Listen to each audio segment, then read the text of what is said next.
All right, we're live. A little impromptu strategy session. This is Jordan McNamara of analytics at dynasty.com, uthdynasty.com. Adam Wilson's also here, Top What's Dog up? Dynasty. Yep.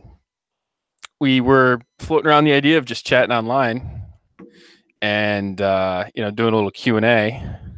Should probably link this out too while we're at it here. Yeah, I'm gonna put it out now. Yeah, here you go. The YouTube page. There we go. So we're floating around the idea of just doing this little thing on little Q&A. We got talking like, hey, let's go ahead and actually chat. Let's do an actual little Q&A, little video action. So if you have oh look, it even live streamed out to my thing. Perfect. If you have any questions or anything, feel free to just plop them in the chat room. We'll chat away. I don't know about you. I got some questions on Twitter already. From just some questions. Actually, I thought some pretty topical ones. And I'll just start off by saying that.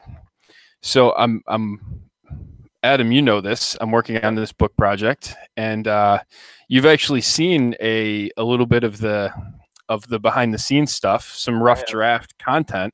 Yep. So I'll give you an update. I was working this weekend. Ended up in a Starbucks, which should surprise nobody. And I get a little Black Friday writing, and I managed to basically get locked down my rookie draft chapter in sort of I would say, finalized draft. Sort of the content's all there. I might add one small section, but it's 22 pages long, 7,600 words. Lots of graphs, lots of charts, lots of some usable content. So that's coming right along.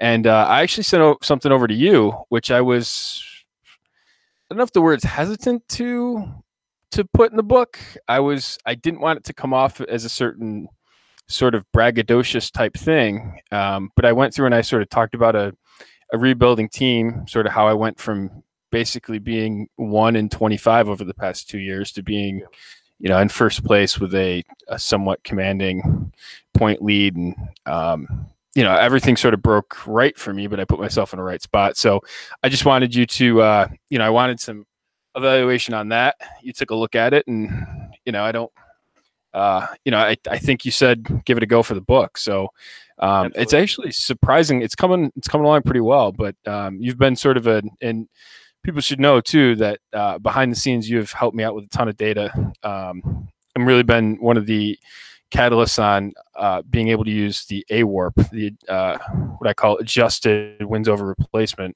of players, and some things that I've really found that are pretty cool so far. So I got to thank you for all of that and all your behind the scenes work on this project. You are very welcome. So I'm like super excited about the book, and as someone who's got more of a scouting background, anytime that we can get any type of analytical data or analysis, and I think that's the good thing about you, is that you are able to take all the data in and spit it out in a way that is easy to understand, and you're rapid fire with it, and it's like a lot of it's off the top of your head. So it's actually a pleasure to interview you and talk with you. You've been on our podcast and everything, so yeah, it's I when the book comes out, like, I'm just going to lock myself in, a room and read it for, 2 days or however long it takes. So I'm super excited for it. I've been waiting for someone to do a book like this. So, yeah, I mean, I'm glad it's, one of the things I've learned in this project is I just think that for me, like, I don't know if growing up and, and in my everyday sort of daily life, I'm really not a, I don't have anyone that's super, I guess, on the same page with me in sort of real life. And so to meet people, that are, you know, and obviously like I've been able to get together with people like, you know, you, and obviously I started doing work with UTH, and, you know, Chad and Katie I've met in person, and I haven't met Tim in person, but like this has now become like, and people joke to be like, you're always on your phone, and I'm like, yeah, because I'm talking to my like friends. Like, I don't really go out, and I think you and I have had this conversation too, but it's like I haven't really gone out, but I don't, you know, I'm not a big party or anything like that. I enjoy sitting behind a computer screen and talking to my friends. So this is where we're at on a Saturday night, but it's fun. It's good. We're doing this. It's the same thing with me and like, you know, Karen and Chris from my podcast. Like we will just message each other all the time. And like, I spend more time talking to Chris on the phone than any human being in my life. And we only talk about like Dynasty stuff. Yeah. So, no, absolutely. And that's like, I don't know, there's some good and some bad of like sort of the internet and Twitter and all that stuff, but just to have like people, you know, we're hanging out on Twitter or on YouTube live at, you know, 10 o'clock at night on a Saturday talking about things that we like. It's pretty cool. So it's definitely, you know, it's definitely something that's pretty cool. So, yeah. So, I mean, let's get to this. I got some questions. I mean, did you have questions that you? I got some questions on Twitter. Did you have questions you want to start with? Yeah. Well, I mean, just for clarity. So, when you're talking about hit rates, yes, like a 7% chance for fifth round tight end. You know, tight end drafted in the 5th round of the NFL draft. And that means, you know, does that mean having one tight end or tight end season ever? And so, you know, that's kind of a scary thing, right? Like, so if they're just going to have one tight end season, like obviously they're not going to be very good. But I mean, if they had 3 or 4, you know, does that mess with your percent chances of hitting at all? So I measure a hit I basically measure a single hit. So it is one single hit. Yeah, as long as you hit one single hit, and then I consider it a hit. So I consider it a success. And there are like one of the things that I measure it in a couple of different ways. Like I think a lot of the stuff that I measure in terms of hit rate.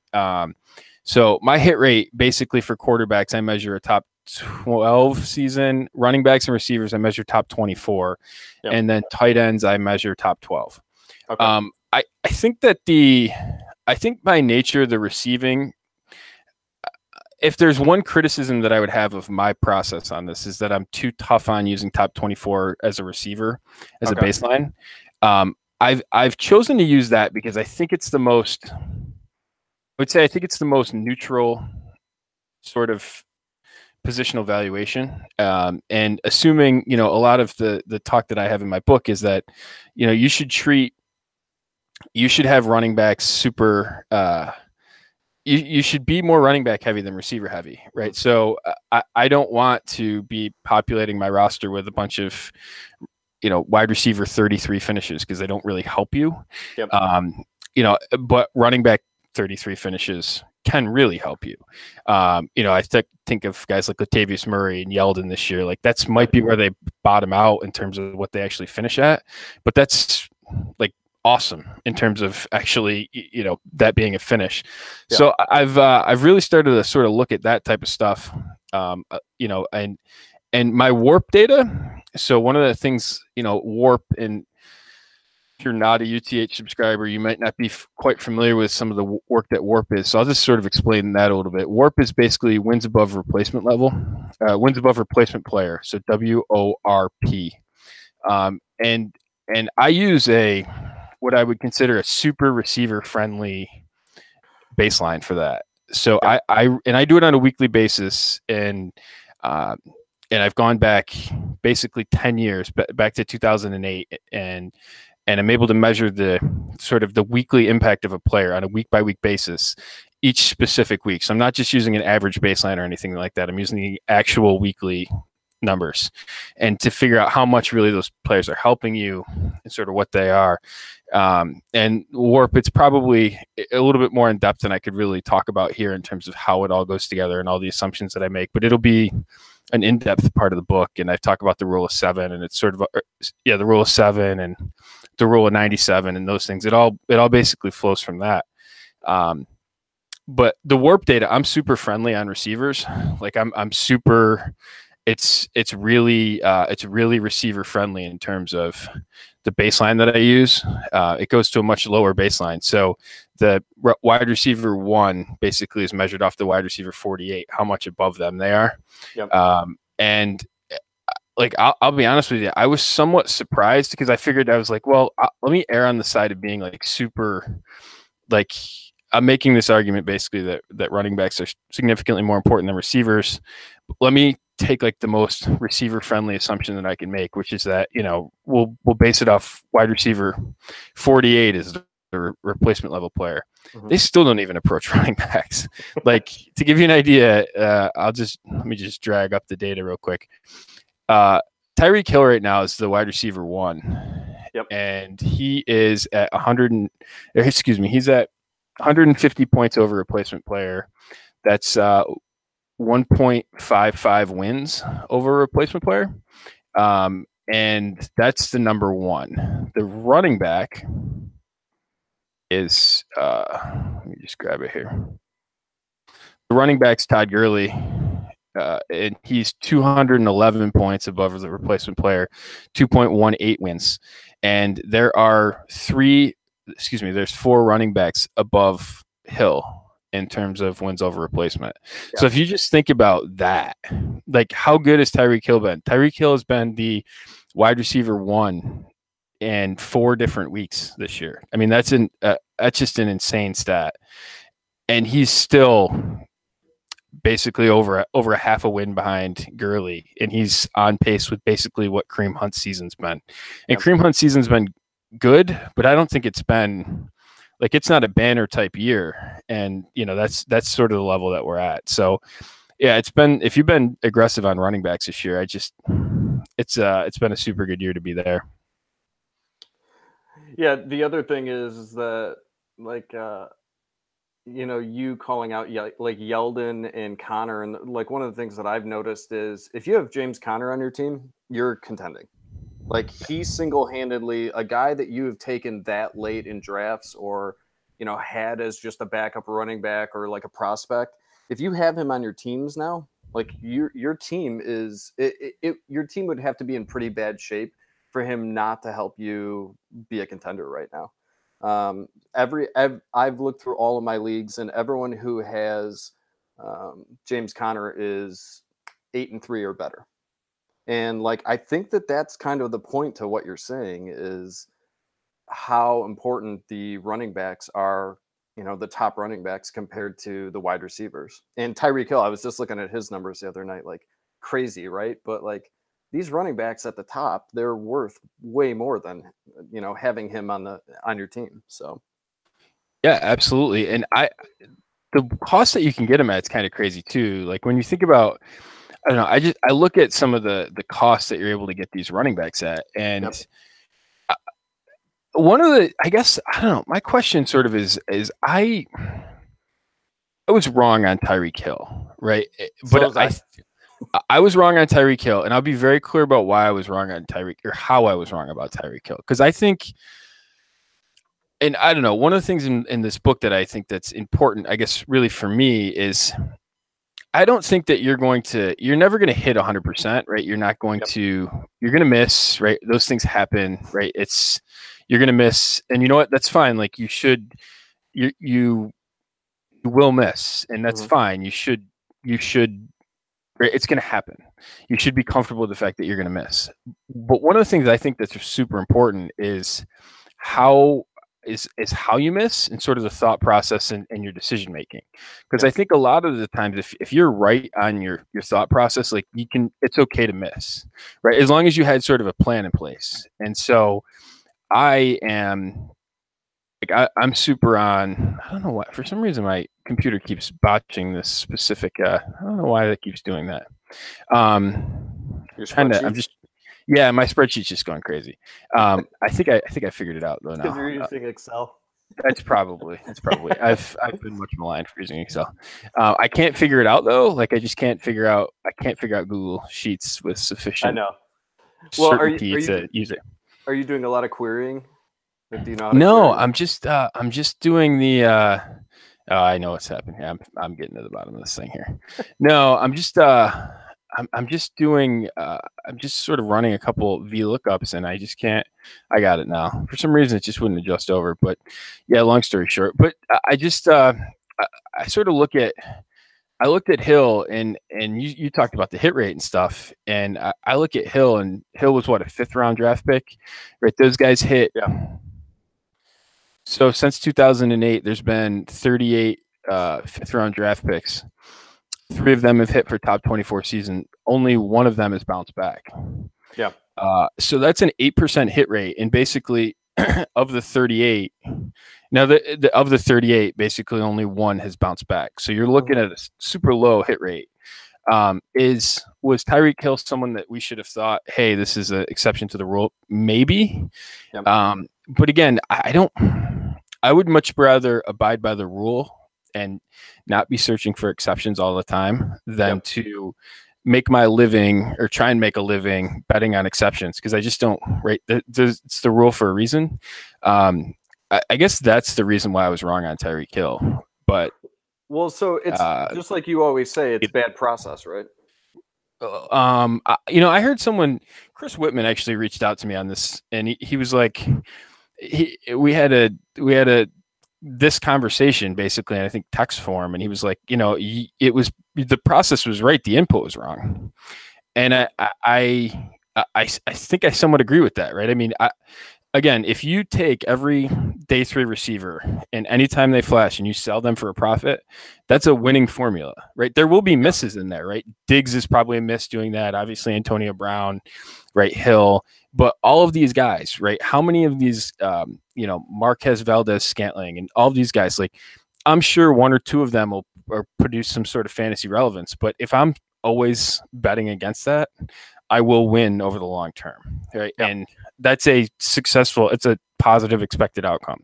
And again, even if I did miss on Hill, right, I don't think it was a super, right. It wasn't a deadly miss, because I mean, it's 1.5 wins. That's a big deal, but I probably got first round. I probably got high rookie first round valuation for him, right? I probably got top 60 valuation for him in a startup, right? So I don't, yes, I missed, but I wasn't really on him, but I missed. But I think if you missed in terms of selling him short of this, you probably got a return that doesn't look like you haven't died from it, I guess is what I would say. Yeah, but I think the thing that people get caught up on is, like whenever I talk to them about this, they're like, yeah, but you missed out on George Kittle. Yeah, but you missed out on Tyreek Hill. And I think the important thing is the percentage of times that you hit and capitalize on it is so great. It outweighs missing on Diggs, Tyreek Hill, Antonio Brown, guys like George Kittle. I mean, I just missed on George Kittle in the offseason. I traded him and a 4th for a 2nd. And obviously, like, I could be using George Kittle right now. But the amount of times that you hit, like you just said, Valdez-Scantling, like I traded him. I forgot what I ended up getting for him, but like I wanted to capitalize on getting a good player because I saw these insane deals for him. And so I just think that you capitalize way more than, you miss. So I'll take missing on Tyreek Hill and I'll take missing on George Kittle and guys like that.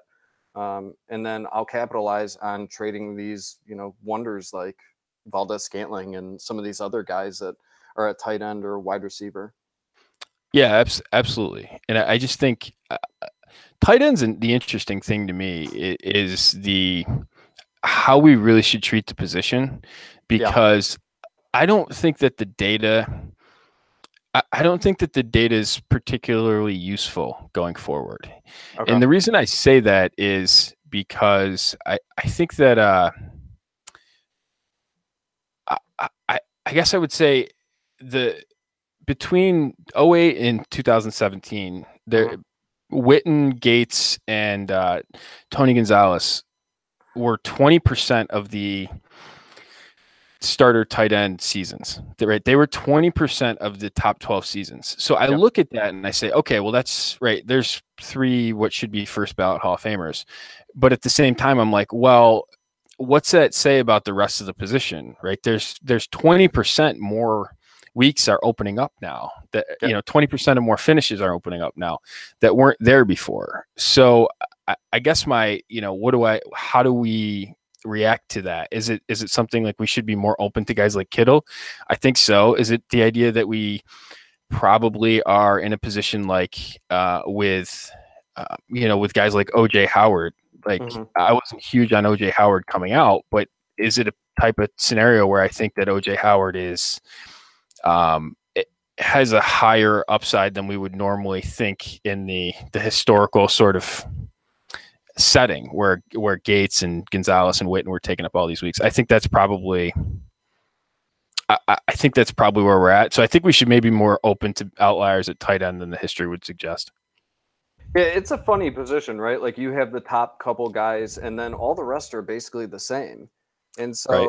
Like, I found myself, I was a big Evan Ingram guy, and so, I'm getting killed on some of, at tight end every week if you have Evan Ingram, because he just doesn't do anything. So I get that it's nice to have a Kittle or a Kelsey or whatnot. But like you said, I think it's just an interesting position. It's going to fluctuate, like some years you're going to have these guys, and like Kyle Rudolph was tight end 2 the one year, and that now he's tight end 10.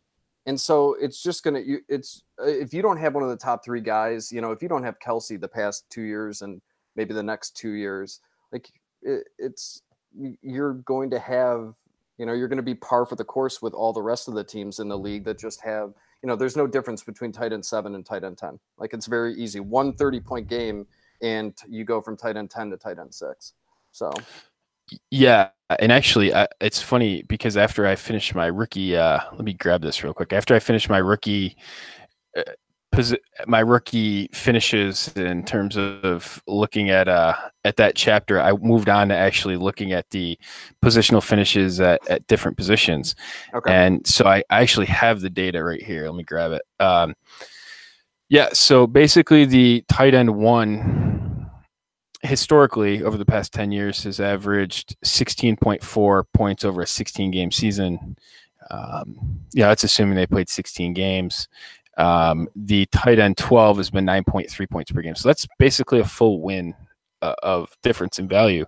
But if you sort of look between like 6 and 12, the gap's pretty small. It's like 2 points. Yeah. And if you go from tight end 12 to tight end 24, that's only 3 points. So that it's a very narrow sort of, I've got it in graph form in front of me, and it's sort of narrow, a gradual decline. Yep. And so I think, Kittle's an interesting thing in terms of how we treat the tight end position going forward. I think there's reason to treat it differently.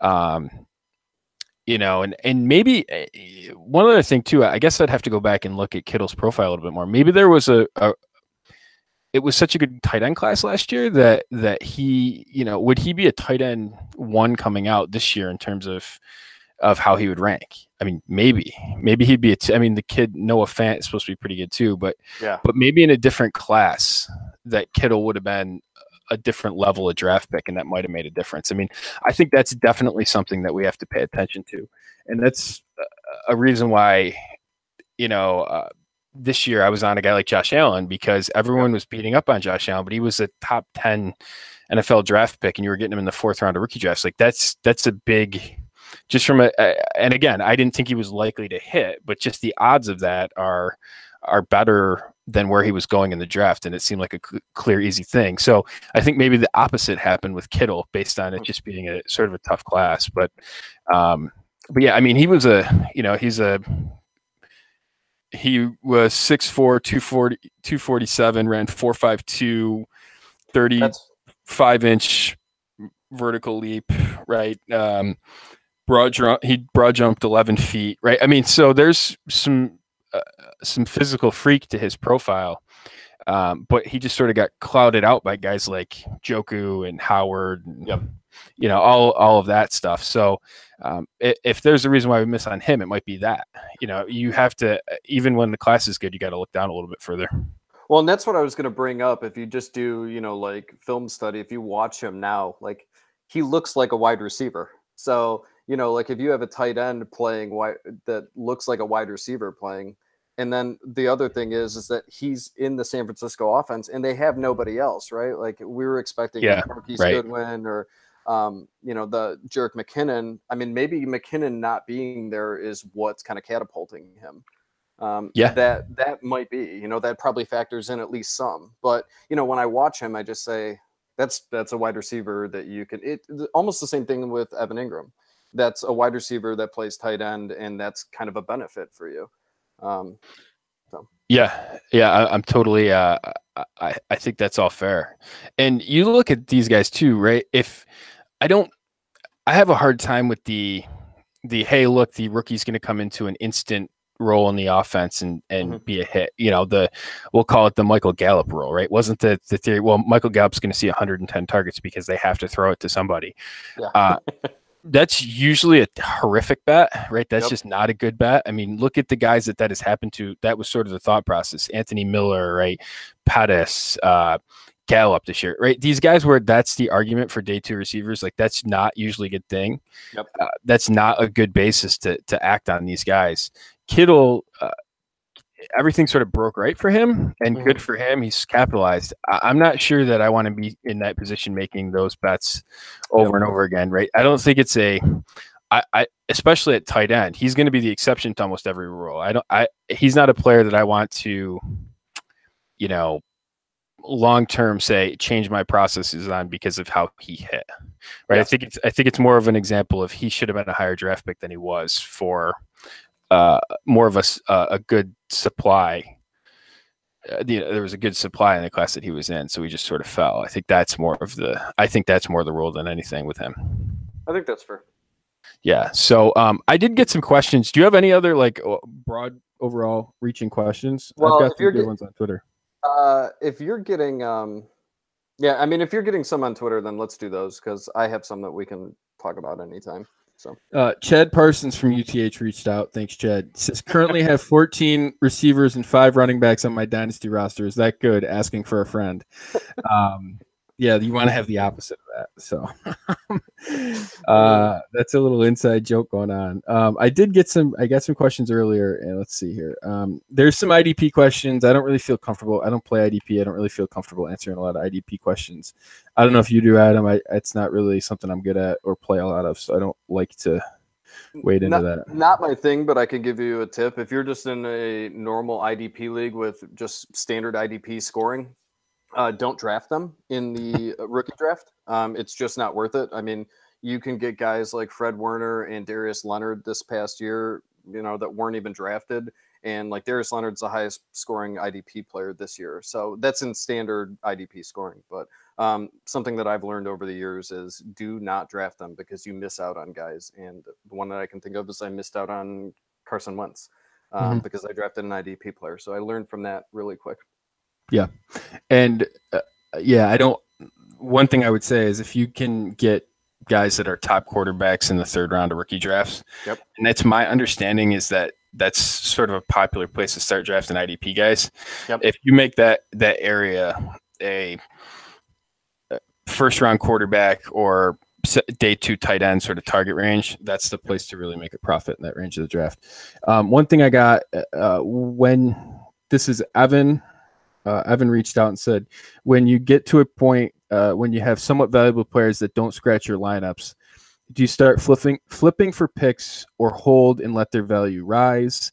He says, I tend to sell quickly in case of value drop, but sometimes I miss out.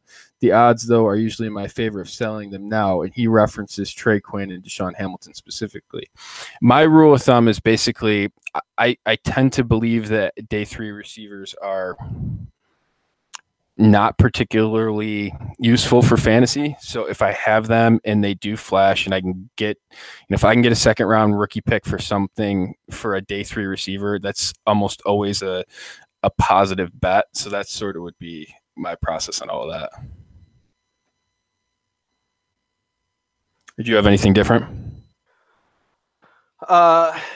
I mean, anytime I see a day 3 wide receiver like Scantling, like Valdez Scantling was a a lottery ticket, and I actually picked him up because I had an extra roster spot. There was no running backs left to pick up like backups or anything like that. So I picked up him, and he just sat on my bench. And then as soon as he started to flash, and I started to see all the trades, like you have to get in on that. Like it is super super important, and I totally get it. You might be scared that you're missing out on the next Green Bay Packer wide receiver, or whatever it might be. It might be a receiver in Pittsburgh or whatnot, but which is probably a bad example because they're really good with their wide receivers. But I just think that the hit rates are so low that you have to get rid of them when you can and when they're hot. And I just think you'll profit from them greatly. So.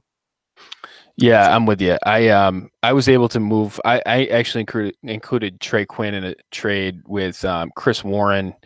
I think Sony Michel was in the deal and a Devy pick, and I got Julio, right? So yep.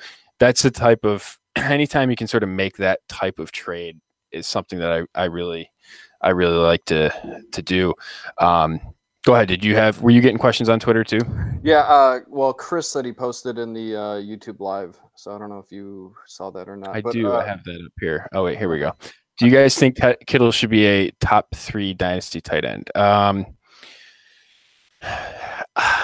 I've got Gronkowski concerns. I think Kelsey's probably the tight end to own. I think Ertz has probably shown more. Again, Ertz gave me that sort of feel of when Kyle Rudolph was like the tight end 1 or 2 a couple years ago. He just sort of did it on super high efficiency. I thought Ertz was a little bit of that coming into this season. I think he's proven to be he's a more stable player. And I wasn't necessarily sure that they thought that was going to be the case considering where they drafted Goddard. So, I thought that maybe they saw it the same way that I did, but he's proven to me better than I thought he would be. So he's in that conversation. I think Kittle's in the top 5 of dynasty tight ends. I don't know if top 3, but I think top 5's fair. I think he's scoring in the top 3 right now, and I'm just interested to see what that offense looks like next year. And so I'm assuming Chris is talking about like long term, where is he in your rankings? And I think that I would have him probably at 5. He's top 5. Like I really like his talent. Every time I watch him, I'm just like, holy crap, he runs faster than the DBs do.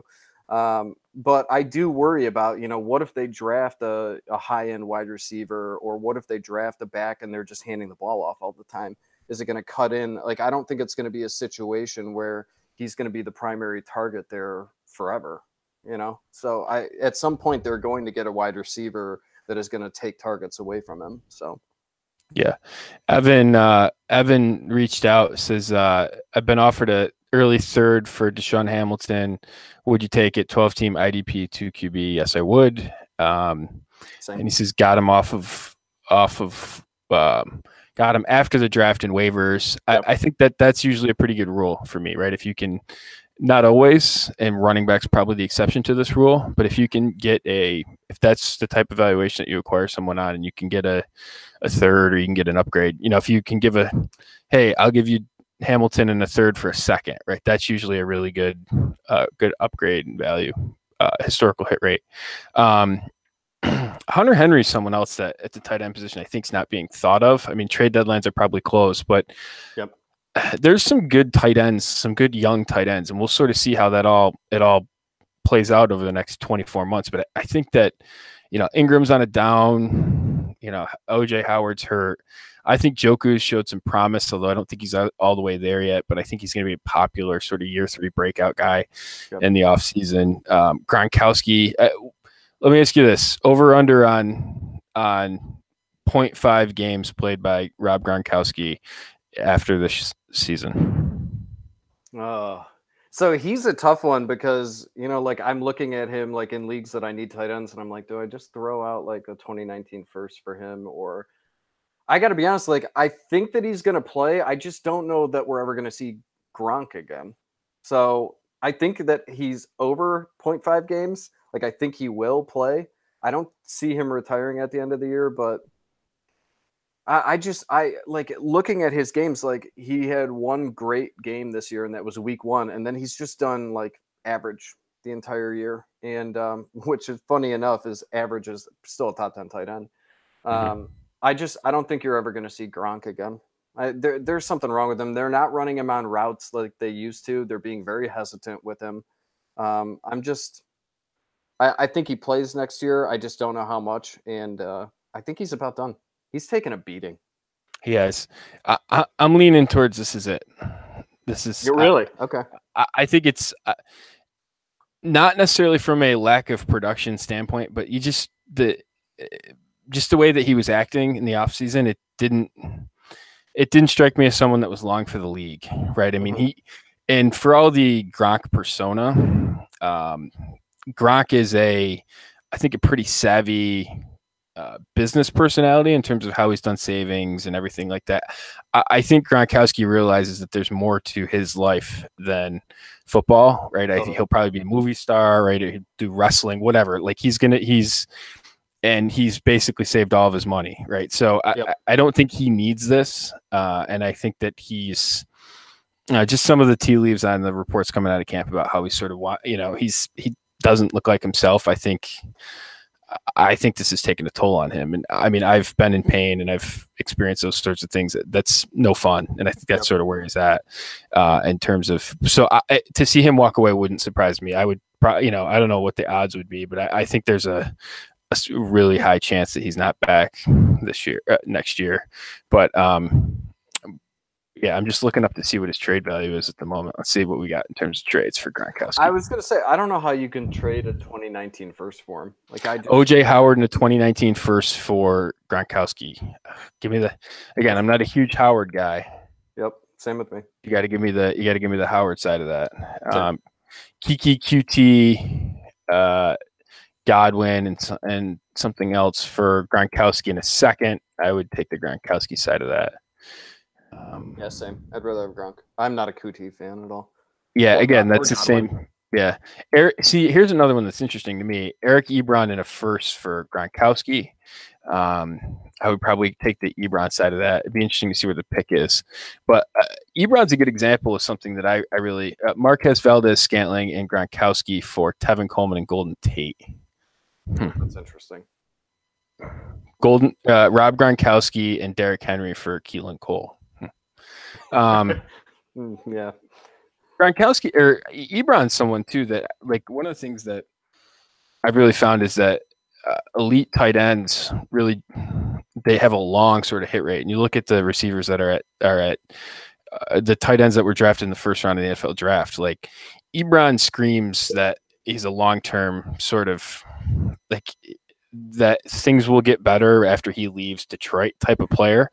And they have, and we'll see with Doyle and how it all unfolds, but he's been a really I think a revelation in terms of how he's bounced back and the bad narrative that was when he was in Indianapolis. I think that we've seen this before with guys like Greg Olsen and Delaney Walker to a degree, although not the same level of pick. But you see these guys change teams, and I tend to think that tight end is the hardest position to really fit in a player, because I think it's a tough position to really get someone the ball.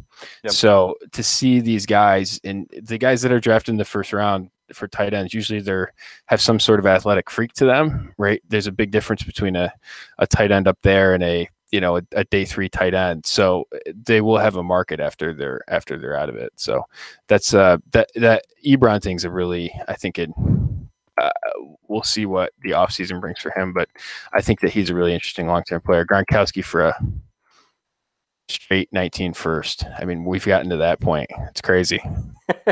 It's just I mean, speaking of draft picks, you want to switch to, like, I got a question. Yeah, absolutely. So in terms of valuing draft picks, do you have a rule for valuing this upcoming draft picks versus 1 year after that?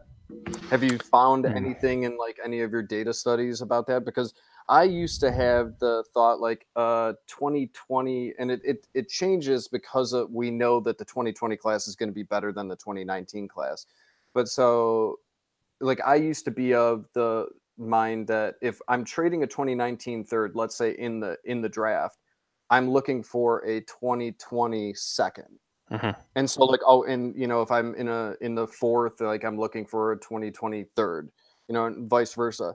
But I think that that kind of changes now. So I had one of our listeners message me a PM about that and like valuing future picks and 2 years out. So I figured it would be good to ask you. Maybe you have something with your data, or maybe you just have a rule that you use. I don't have anything with my data, and I think it's a lot on how you value time. For me, I look at I try and make these decisions on picks and on future picks in terms of, uh, I look at them in terms of upside, right? Yep. So I would much rather take a 2021st. Sorry, take 2020 out of it. I would Okay. much rather take and if you give me two sort of neutral classes, give me the pick in the first round 2 years from now than the pick in the second round the upcoming year.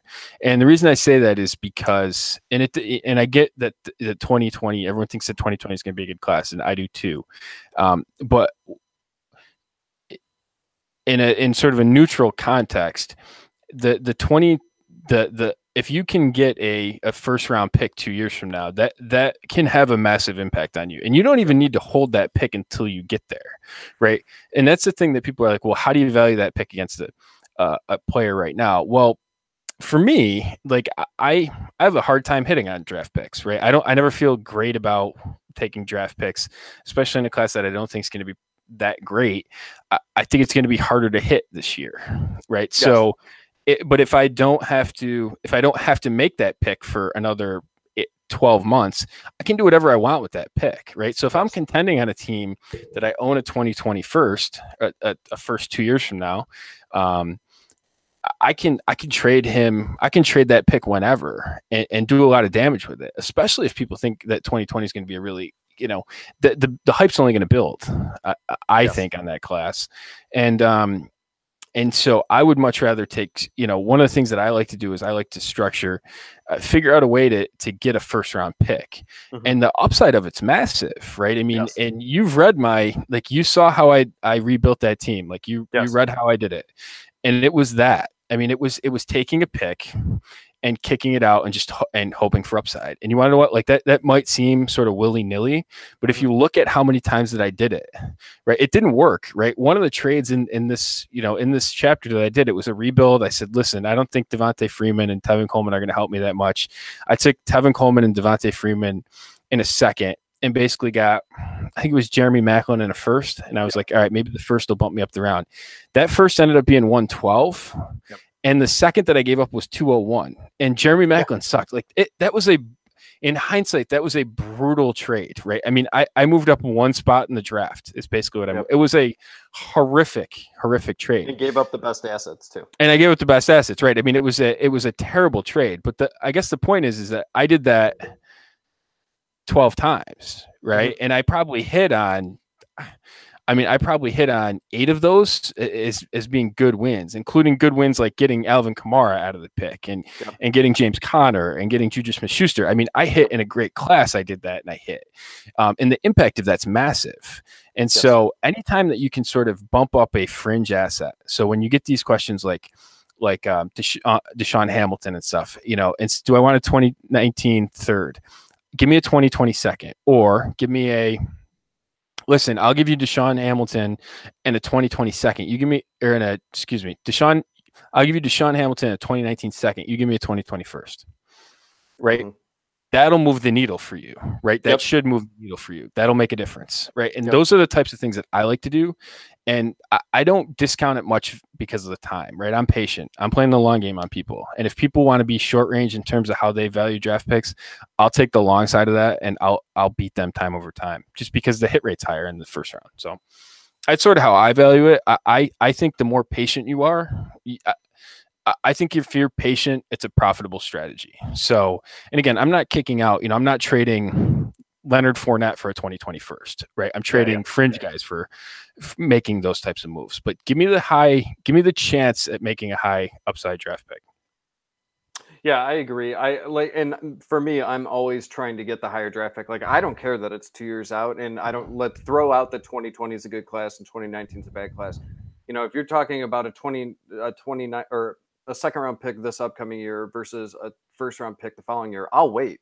Like I'm a patient owner, and I think a lot of people lose sight of that, and you know they want to move all their picks now and win now. But you know, like I have won a league where I'm top three, one of the top three teams in the league, and I have 2020 first round picks, and so I'm just patient with it. Like I'll just keep acquiring the picks if I can and just build it organically. And then, you know, when a 2020 comes around and there's multiple running backs that are going in the first round, like I'm going to grab all of them.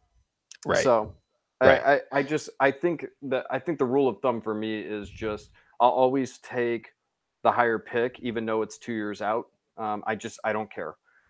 Yes. I can wait because we're not playing redraft, and I think that that's the problem. Is people think of fantasy football and Dynasty, and they think of it in a redraft sense. And you know, like I get my chops busted about Corey Davis, and it's like you still don't know if he's not going to be good. Like you still can't tell me that. Like there's still plenty of career left. So I mean, it goes with that with everything. Is just be patient with a lot of this. Yeah, and 100%. And I'll tell you what, like I look at at some of my warp data, Yep. and if it's a late 2019 first, for Yep. instance, like I'm just looking right here. I think I thought I had the year one stuff in here. That basically receivers outside the first round of rookie drafts are losing propositions. Mm-hmm. Yep. And if you think about that for a second, like they are net losses, right? Yes. On average, they are a minus warp, Yep. right? So they are below replacement level on average. Yes. That is a not a good outcome, right? And so anytime I'm not right, if it's going to be a bad class, that's going to sort of seep up into the late first. Give me the guy that, right, like, you know, if I hold a 2020 pick and like I'm weak at receiver, you know what? If week 4 or 5 rolls around next year and I'm like, man, I'm in sort of a bind, right? My receivers aren't very good, right? But I think I'm competitive if I just had some better receivers. Mm-hmm. That 2020 pick is probably going to buy you Julio Jones, right? Like yeah. That you don't have to, right? Fixing receiver in a rookie draft setting is usually not a good bet. And I get that people are on this class as being a good receiving class. I haven't studied it with the same level that I usually have at this time of the year, but I'll tell you, just historically, like it's not a great bet that they'll help you in year one. And you know, 2014 happens once a decade, right? And it's rare, right? And all of the stats are bumped up by 2014. So everything else has been not that way typically. So yeah, so I mean, I am, and I guess to pile onto that, if I'm in a rookie draft and I can trade down, right? If I can, my play typically is if I'm in a rookie draft and you can trade down, you know, from the early to mid first down to the late first and accumulate a future first for that. Yes. As long as you take a running back with that pick you traded down for, it's a winning bet. Like over and over and over again, it's a winning bet. So that's one thing that I always try and keep in mind. Like as long as I'm trading down, as long as I'm taking running backs, I'm usually not losing much value over the receiver. So yeah, and in this year especially, like you could have traded down from let's say 102 to 106, 7, 8, and like you know, I did it from 103 and grabbed Nick Chubb at 106. Right. Picked up a first round pick. You could have gotten Kerryon Johnson, and you know, people are down on Royce Freeman, but Royce Freeman's another one that you know, like he still has value. So yeah, he's going to be one of my favorite buys in the offseason. I think Royce Freeman is for sure. I'm a full-on believer. He does stuff on a football field that like guys his size shouldn't do, and maybe he needs to get a little bit lighter so that he can move a little bit quicker off the start. But I continue to believe that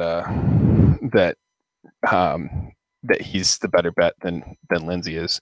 Well, people want to hang on to Lindsey, and that's the thing that just drives me crazy. Is I keep hearing about Philip Lindsay, and I'm like, do you realize the likelihood that he's starting running back in the NFL in 3 years? Like, it's got to be under 20%. Like, I couldn't even imagine, you know, what the hit rate is or what the, you know, how long these guys actually stay, you know, a starter after 3 years when they had a high drafted running back in front of them or on the same team.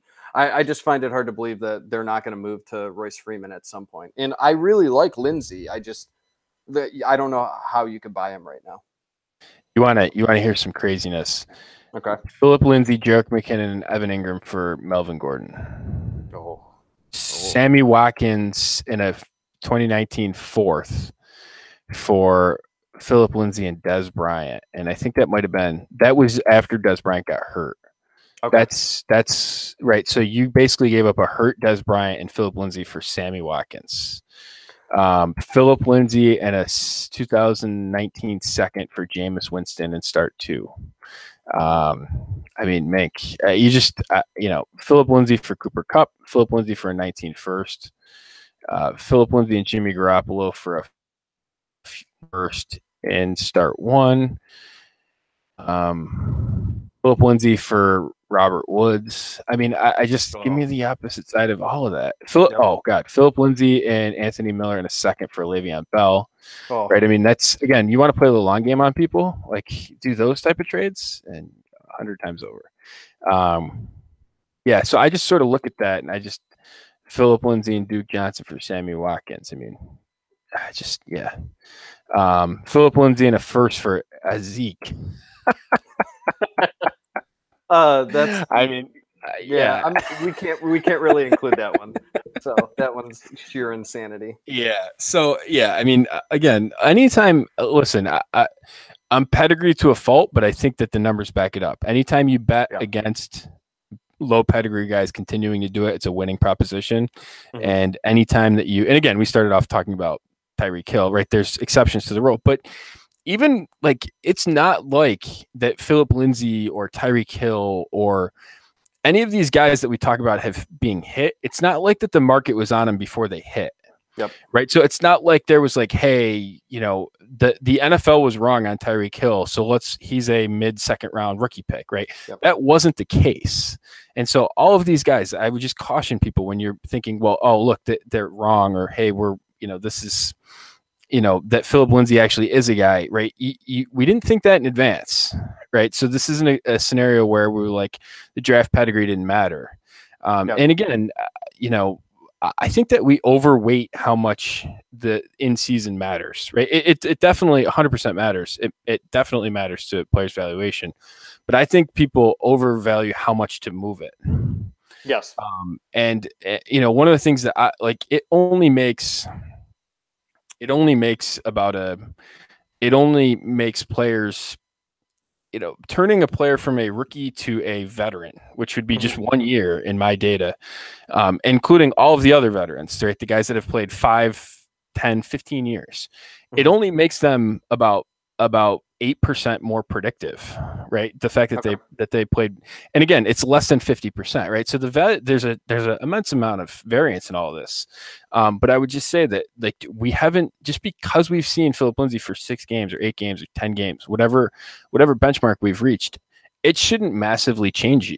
I don't think it should massively change the value, because it doesn't historically, right? It doesn't make them historically better predictions that much. It doesn't make that much of a difference. It's still less than a 50% sort of predictiveness. So when you make big bets off of small sample sizes, right, you're bound to, right, those are mistakes, at least in my opinion.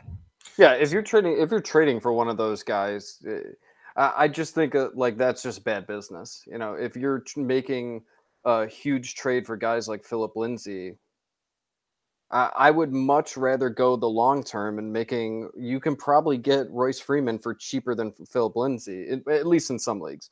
So, for me, I'm going to stay away from the pedigree guys. And I know that, like, your data shows that running backs pedigree matters less, right? But still, like, give me the 3rd round pick over the undrafted guy. I mean, NFL teams even missed on Philip Lindsay. So, right. General questions to someone threw out, this is one of the hardest things that I have in Dynasty. Do you have a strategy or determining selling high versus holding, or is it always a case-by-case basis?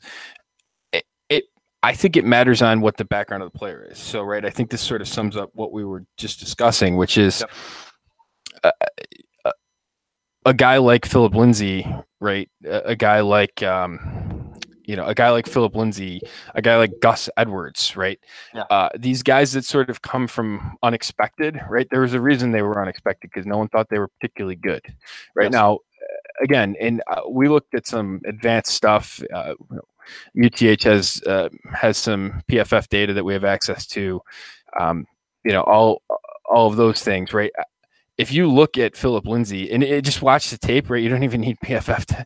He's getting these runways, these cavernous runways to run through that he's getting, and like Royce Freeman's doing 3 times the amount of work after contact and getting none of the holes before contact.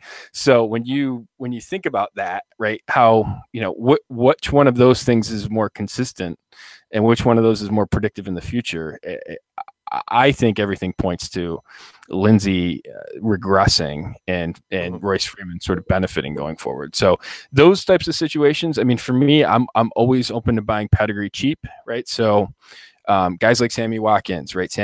Guys like Corey Davis. I mean, Corey Davis to me is a wide receiver 1. That dude's an animal. And you know what? Their offense isn't particularly good right now. It's been sort of a bad year, right? He was hurt last year, all of those things. If Corey Davis is, I'm perfectly comfortable with missing on Corey Davis because I was too patient on him, right? Because he'll be the biggest metric miss of all time, right? I mean, the dude was a 1% type dude. You can't, right? I'll go down with the ship making that bet, right? And Adams, I definitely am. So Davante Adams was that way, right? Davante Adams was, if he missed, it was one of the biggest metric misses of all time. Amari Cooper, if we've seen the best of Amari Cooper, right? And all these guys, what are they all like? All of these guys, Adams isn't the exception, but Sammy Watkins, Corey Davis, Amari Cooper, right? All top 10 NFL draft picks, right? I mean, bet on those guys, right? Especially when the price goes down, right? Is Amari Cooper ever been cheaper than like the last week that he played in Oakland? He might not be that cheap again for another 10 years. Right? That might be the lowest that he is until he's fading out of the league, right? So whenever likely. And I mean, what was he, like a 4th or a 5th round startup pick? I mean, that's insane. And I was on the opposite side of that 18 months ago. I was like, listen, Amari Cooper is being priced at his ceiling, right? You can't. There's no value there. So I was selling him, and I remember vividly when we were down in Mobile for the Senior Bowl, I sold him for Sammy Watkins in the 103, which I took Joe Mixon with. And I said when I was doing it, there's just not, he just isn't worth a top 5 startup pick. He just isn't worth that. And so I was able to get basically 2 top 25 assets or whatever out of that trade. I thought Watkins and Cooper were close in value and sort of how I valued it. And so I moved off of it. But now again, when he dips in price, you've got to be in on that. And so does he ever get to be a top 6 startup pick? Probably not. Like, that time may have faded, but he could certainly be a later in the first type of guy for a while. I mean, he's that good. Yeah, and the thing I like going to that point is, like, I hear people asking, people have asked me, should I sell high on Jordan Howard? I'm like, well, no, this is what he's supposed to. You're supposed to do. He was a 1st-round NFL draft pick. So you're not selling high. You mean OJ Howard? I'm sorry, OJ Howard. What did I say? Jordan Howard, not a 1st-round draft pick. Not. That's opening up a whole other can of worms. the Katie Flower Twitter discussion for the 1st-round pick. Oh boy, go back and find that. Do I ever have some Jordan Howard data for you? No, OJ Howard is a 1st-round NFL draft pick, so you're not selling him high. That's what he's supposed to do. Like, he was supposed to have a good year like this. So if you're a low pedigree player, then you sell them. You're selling them high when they have a good year. And I see people trying to buy low. I have OJ Howard in a couple leagues and 2 tight end leagues, and people are trying to buy low on him because he's hurt. I'm like, no, like, I'll just stick with him. This is what I was hoping that he would do. He did it, and I'm going to stay the course unless you give me a fair deal for it. I'm definitely not selling cheap. Right. And He's a player that I definitely like more in tight end Brady. leagues than I do in Yeah. because I never am going to feel great about starting him in a 1 tight end league, Yep. but in a 2 tight end league, right? You're just his floor is so high based on all of his profile that I don't really need to make that decision on a weekly basis. I feel better about it. So that's sort of where I come. You know, Chad and I had a in-depth discussion about this when we were on the clock in a league, a start 2 tight end league, and it was higher than either of us were really comfortable taking Howard, but just everything pointed to, you know, his floor is just so high in terms of, you know, he's going to be a top 10 tight end in that range for, you know, it might be closer to 12 than it is 1, but I mean, that's highly valuable in a start 2 league. So while we're on Jordan Howard, what do I knew that was coming. What do Chris Carson, Leonard Fournette, Isaiah Crowell, Alex Collins, and Lamar Miller all have in common I don't know. They all have more wins above replacement than Jordan Howard. Okay, yeah, that's fair. Yeah, he is Jordan Howard. To give you an idea, he's the 29th running back right now. Marshawn Lynch, in terms of my warp data, Marshawn Lynch, Austin Eckler, Mike Davis, and Jalen Richard are all right there. Latavius Murray also right there. And if you think about how Latavius Murray's stats were garnered, all of his warp data basically occurred in 3 weeks. So that is a massive. I mean, there's a guy that basically won you half a game in a 3-week sample size. That's pretty good. So I actually in a home league, I couldn't move Jordan Howard to save my life. I was like, I need a lot of points over the next 2 weeks to try and get into the playoffs. We have a point-based wild card. I'm right there, but I need a couple big weeks. Just to have some bad luck in terms of how the whole season played out. But I traded Jordan Howard in it's a 16-team league. I traded a couple, like a second and a third, I think, over the next 2 years. And I got Deshaun Watson and Breida. And it's a keeper league. It's not full on Dynasty. So, the quarterback doesn't really help me all that much in terms of, I usually don't keep one, but I'll probably end up keeping Watson. But Breida, I was just like, give me some variance. Like, I need good things to happen to get into the playoffs. Like, give me a guy that can do that in terms of, actually give me a couple of high weeks. So I did those 2 guys, and that's that's definitely more of the Jordan, right? Give me ceiling more than floor type of decision making that I've really come to believe in after doing all this work in this book. But just Jordan Howard tidbit while we're on the topic. You want to switch topics? Because I got a question. I've got one more. Oh, okay. How do you? Let me ask you. How do you handle a guy like Mike Evans? Hope his quarterback situation and consistency improves, or try to flip for a productive running back, full PPR? So in the leagues that I have Mike Evans, it's funny because I have a UTH subscriber that I'm in a league with, and his name's Michael. I think he's had a strategy session with you.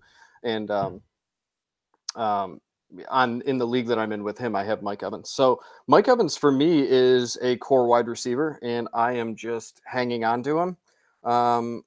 If his value gets high enough, I mean, I don't know that it's going to get any higher. I mean, I guess if I needed help at running back, but, and this kind of goes to the next question I'll ask you after. I kind of like to have a group of receivers that I'm playing that are core, and he's one of my core, and I don't see any reason to trade him right now. He's a top 10 wide receiver with pedigree. Yeah, it stinks, his quarterback situation, but he's still been productive when they are even though they're flipping back and forth. So Mike Evans, for me, I'm holding. I mean, unless I'm if I'm rebuilding, then I'd probably be flipping him for draft picks and younger pieces. But he's still 25. I'm 25, and he's 9th in my warp data. Yeah, I mean, I'm just hanging on to him. If you're a contender, I mean, he's helping you every week. He should be a core asset. Yeah, and here's what I'll say too about receivers, just in terms of roster construction. Brandon Cooks is another guy like this for me. Mm-hmm. Mike Evans, Brandon Cooks, I don't know, maybe Juju to an extent, right? I guess Juju's probably in a different stratosphere in terms of how he's looked at, but they're between 9 and 14 in sort of valuations. Diggs is there too. Yep. I sort of look at those guys and I see guys that are 25 or younger. Yep. I see in terms of Smith, all of them really good metric prospects. Actually, Evans probably the worst of those four in terms of his production, but has been highly productive in the NFL. And I sort of look at those guys and I say, if I'm doing it right, like I'm never going to beat. I don't ever feel comfortable beating, and I think the data will play this out. Like if you give me 15, 16 weeks of Brandon Cooks over the course of a season, I don't ever feel comfortable starting anyone, a wide receiver that is in the 40s or beyond ahead of him. In fact, I don't really feel comfortable starting anyone in the 20s or beyond ahead of him, right? I'm just going to, like, I have Evans and Cooks in a number of leagues, right? And those are the easiest decisions I make every week, right? Because I'm just going to start them, right? And you know what? Like they'll finish in the top 15, and it might be a little bit of a rocky road. Again, I don't think Brandon Cooks is a boom bust wide receiver. I think I've probably beat that to a dead horse. That is a fallacy, right? That's just not actually true in any measure of what boom or bust actually is. But he's been one of the more consistent wide receivers in the NFL. It's people think that he's boom bust because he's short. But yeah, you just stack Mike Evans and Brandon Cooks and you just put them in your lineup and you just sort of go to your other decisions. And you shouldn't try to be like, I don't know. Your history will suggest to you that you're not going to beat them in terms of on a weekly basis. So why try and do it when you can be rostering running backs? That's just sort of my approach to the whole thing. And I think you're burning efficiency trying to beat those guys in terms of how valuable they are. So unless you're getting a huge value on a guy like Evans, he's a core asset. Yeah, like I have one league where I have Devontae Adams, Odell Beckham, Juju, and I have Will Fuller and Corey Davis, and that's the easiest decisions I have to make every week because I'm starting, the three big ones, and then I'm starting Corey Davis with them, or Will Fuller when he was healthy, and Corey Davis. It sucks that he's he actually is at this point boom or bust, but I mean I like to have a core of a couple good wide receivers. But like I don't, and I think you said on my show the one time, like who was it? Tyrell Williams. Like, yeah, he's gonna have 3 or 4 good weeks, right? But you don't know when those are. And so when it comes to those wide receivers, like I just want the consistency. And so like I love having DeAndre Hopkins in leagues because he's like I think his worst week was like 14 points, and then every other week's 20 to 30 points. So I'm not looking to flip those guys at all. Like I want my wide receivers I want roster decisions, and I learned this long ago. I want my decisions on who to play every week to be as easy as possible and just solid players, and especially at wide receiver. So like I want to decide if my last player I'm starting is Peyton Barber, or if it's Evan Ingram.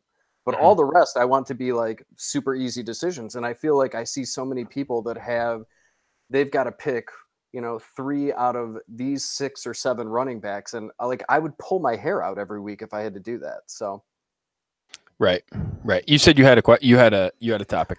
Yeah. So just knowing what I know about UTH, UTH values wide receivers high. It seems like you value running backs high, but are you actually valuing running backs higher than wide receivers or just suggesting, are you suggesting to take running backs high in startup drafts, or do you still feel like you should be drafting wide receivers high and just kind of building running backs organically? And the reason why I bring that, well, I guess one good way of answering it is if top 5 picks in startup draft, who should they be? That's funny. I was asked this last week, and I was asked my 101, and I said I think it's got to be Barkley just based on everything, age, profile. I mean, you just don't get players that look like him at 22 years old, right? I think you have to, it has to be the 101. Yep. I get the argument for Gurley, but Barkley's just so much younger than him, right? That's a big deal. I mean, that's 3 years is a big deal. It definitely it's is a massive deal, especially when I'm just looking at it, and I mean, Gurley's been great, right? But Barkley's basically, he's 4/10 of a win behind him. Yep. I mean, that's a gap. But when you just think that it's Barkley's rookie year, and I mean, the impact of that, you can, I don't know, I feel pretty comfortable projecting that as being sort of his range of productiveness for the next 5 years. I mean, and Gurley's going to start to age, and I mean, there's nothing that's more predictive of value in dynasty football than running back and age. Yep. And you look at 5 years from now, Gurley's going to be 29 going on 30, and Barkley will be in the middle of his prime at 26 years old. Yep. So I mean, is Gurley great? Yes. Is Barkley great? Yes. I would have to go with Barkley, I think, just based off the age. The interesting part to your question is I come at it from a couple different ways in terms of how am I running back early or not? Typically, I guess my general rule of thumb would be that every time that you take a receiver over a running back, you're lighting efficiency on fire. You're just right. So, but it's assuming that you have to take a receiver at some point, or that you have to start receivers. The time when it's going to hurt the least is early in a startup draft. Yep. So I'm talking first, like top 60 picks, right? Anything after that, it's going to hurt. I have some reason to believe that maybe it's not, I don't think it's predictive going forward, but historically the third round of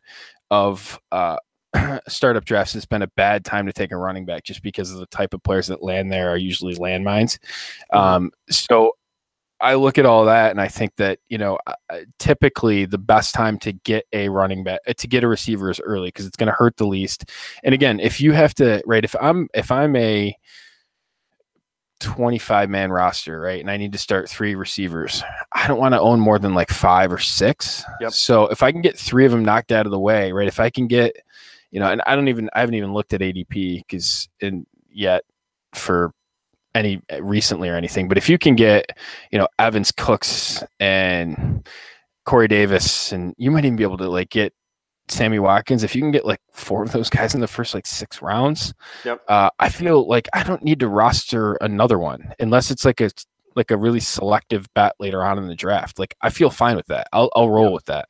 And because and I'm not going to beat it probably. So I can just, I'll roster 16 running backs, right? I mean, that's sort of my approach to it. And so I that's sort of how I would do it. Whereas if you flip it on its head, right, you have to go into and you go early at running back. I'm not saying that I hate the idea, but when you do, it's harder to hit at receiver late. Yes. And so, to me, I personally think that if I was going to try and go running back early, to me, I'm just looking at the market values right now in terms of where some of the stuff was. I thought I had ADP up here someplace. Let's see. But like the third round of drafts next year looks pretty lucrative in terms of who's going to be there. Maybe I would trade out of that early first. If I wanted running backs instead of taking a Gurley, maybe I would go down, get multiple picks in like the 20 through 40 range and take a bunch of shots there, right? Fournette, Connor, Delvin Cook to a lesser degree, but Brandon Cooks, Kerryon Johnson, Nick Chubb, Darius Geis, Sony Michel to a lesser extent. But I mean, those are all guys between basically 20 and 36. Yep. So if I could make my living there, and Mixon's just above that, I mean, if I can make that my living there, I feel comfortable with that. So I personally, to me, if I had the 1 or 2, I would try and move down and take a bunch of shots. If I had to stand and pick, I would probably take Barkley, but I would be really looking to move down because it's a good time to do it. And you get, I mean, if you think you could put just think of putting three of Gurley, Fournette, three of Chubb, Kerryon Johnson, Fournette, Connor, right? If you get three of those guys together, you're just massacring people on a weekly basis at running back, and that's tough to get around with how.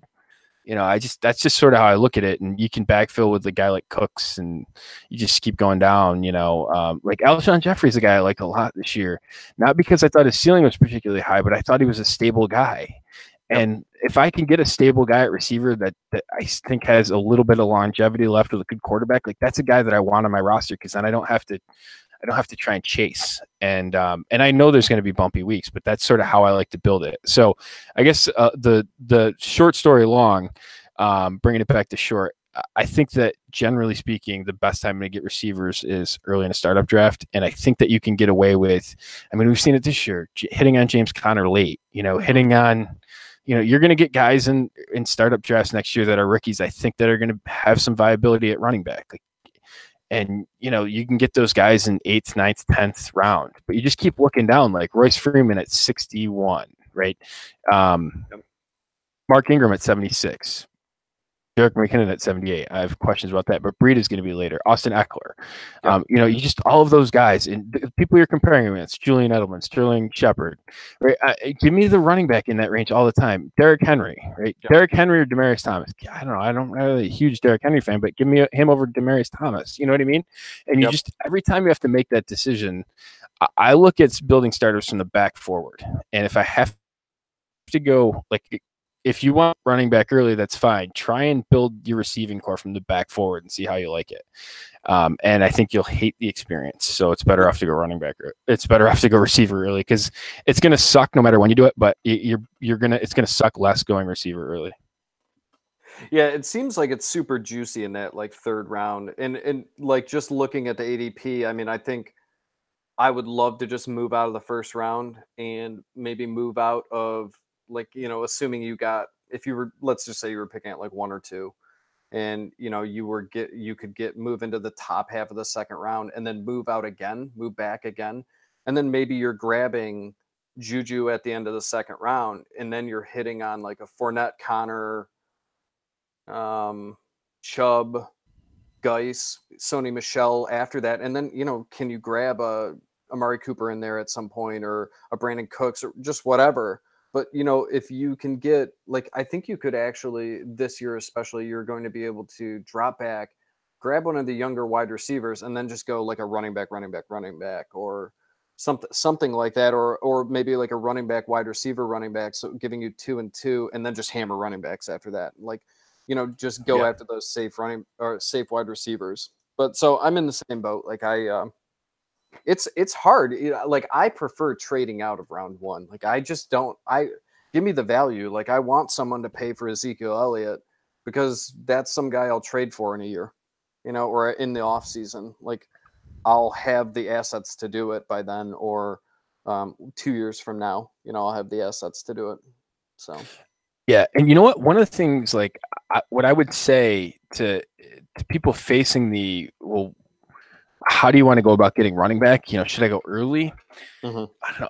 I look at where we got, how we got here. Right, this might seem a little bit, existentialist going on here, but just think about how we got to where we're at. Right? Okay, Gurley was the top draft pick this offseason. Kamara was there, but how did he get there? Right, he was a mid-first rookie evaluation. Actually, he was the 111 in rookie drafts. Barkley was the 101. Gordon was the 2. He was basically 2.8. James Conner was the 3rd round rookie pick. Kareem Hunt was the 10th pick. McCaffrey was the 3rd pick, basically, of rookie drafts. Zeke was 101.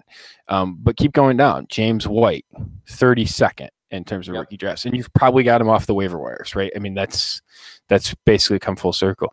David Johnson, 17.6 was his rookie ADP, right? So all of these guys, Mixon, Yeldon, you could have gotten for free off the scrap heap. You could have gotten Adrian Peterson off this. Adrian Peterson's 3/4 of a win above replacement. You could have got him off the scrap heap at any time, multiple times over the past 2 years.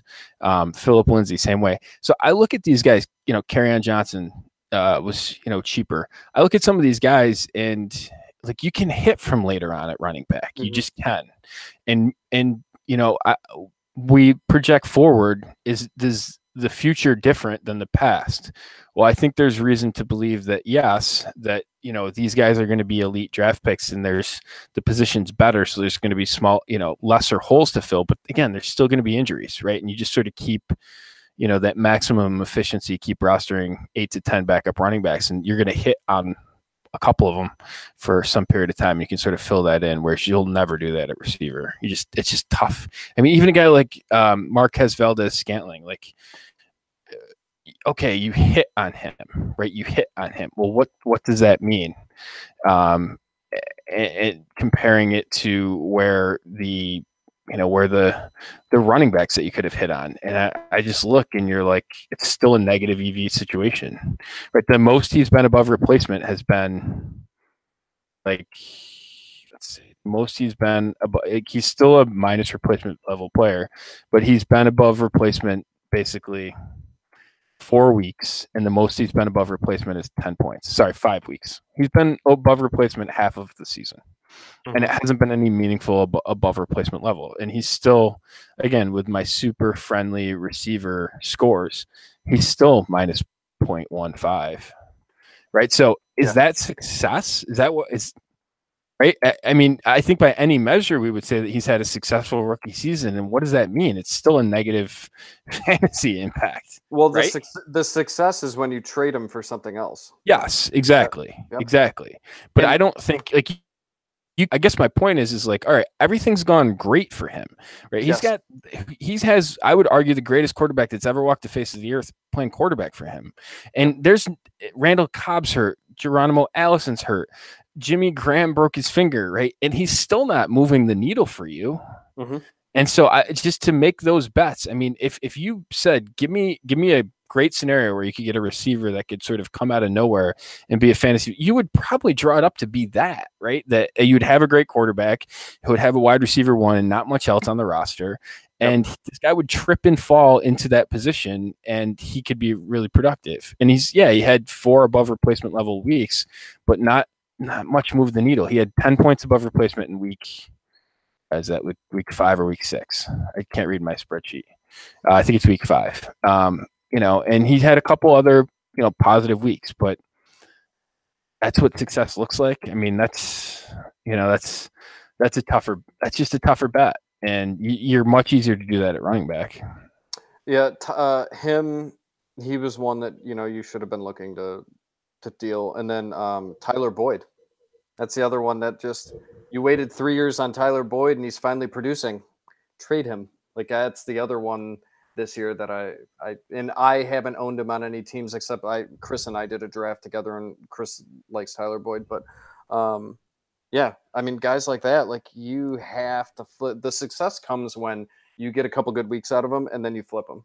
Like that's, 100%. Let me just go back here. There's a couple bigger questions in the chat room. Taylor made 99.98. I wonder if that's a golf reference. If so, I hit some TaylorMade clubs, not particularly well, but thanks for joining us. Will there be an audio version of the book? Not at the current moment. I don't have plans for it. It's going to be in PDF form. So you're going to get it via email or electronically. I haven't actually figured out how to, maybe Adam will be my guinea pig on how it's actually delivered when it's actually done. My intent is for it to come through my website. It'll come through in PDF form. There's been some other people that have done similar things in terms of how they put it out. That's sort of where I got the idea. Actually, how Matt Waldman does it, sort of how I'm doing it. So it'll come out via a PDF. I don't currently have a plan for it to be an audio version. I have kicked around the idea of doing some premium, some basically podcasts on topics for people that have subscribed, but I haven't gotten that far yet in the process. It'll probably be something I maybe tackle post. That I have a couple ideas for post book projects. Maybe that'll be it. It's going to come out in January of 2019. So I think that clears that up, but it will not be in audio form when it's released. You can pay me to read it to you, though. So maybe I'll get someone with a better voice. I wonder if Morgan Freeman's available. That'd be pretty cool. Well, but one I of the have things, a good voice, but you can pay me to do lots of things. So one of the things that I think is important, why I don't think audio is a particularly good medium for it, because there's a ton of charts. If you're not a huge reader, I wouldn't be scared away by it. Like it'll be long and there's some words in it and obviously all that stuff, but there's a ton of charts. And I've sort of been trying to distill it down into takeaways from each chapter. So I lay out a lot of my process, a lot of my thoughts, but there'll be some takeaways. There's a lot of charts. There's a couple charts that I've actually sent out to people that have already purchased it, that some people have reached back to me and told me it's been helpful just on making trades and just on hit rates and stuff. I think the charts alone will just help you be a better owner. So that's sort of the finish that up. There's one other thing here. We talked about the Green Bay receivers. Let's see here. I'm just trying to get through. Oh, Tim Torch chimed in. Hey, Tim, what's going on? Well, Lindsay has outperformed Freeman all year. I guess we know. Chris is chiming in, sell Jordan Howard. I love the idea. And that he likes Mike Evans. One thing that it's interesting, I haven't it was a question. It says, how do you vary your dynasty building strategy with different roster spot and starting players? Say instead of a 12-team 30 roster, start 10 to 11. What if you boost it up to start 15? He says, I feel like the strategy consistently mentioning only works if the starting number is shallow or so. If it is very deep, your way of building does not really work. I don't play in a ton of like start 15 player leagues. I think I'm in a 12 is the max that I start. I'd have to look. What I would say though is that I think it changes in terms of when you get that deep. What I've noticed is it's tougher. Adam, do you play in any leagues that are that you start 15 players?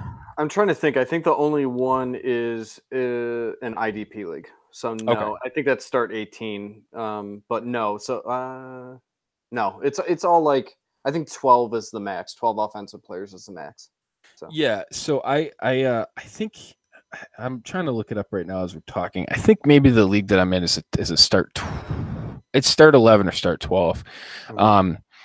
I don't find a problem with running backs that deep. I tend to start a lot of them. One thing I would say too is I think it's really important to have higher pedigree guys that deep, so even if you're starting a guy like Mike Williams is a guy that I've had to start, and that roster, I've had a bunch of injuries, and that roster I thought it was going to be a contender in year one. It's just, I might make the playoffs, but I don't think I can win.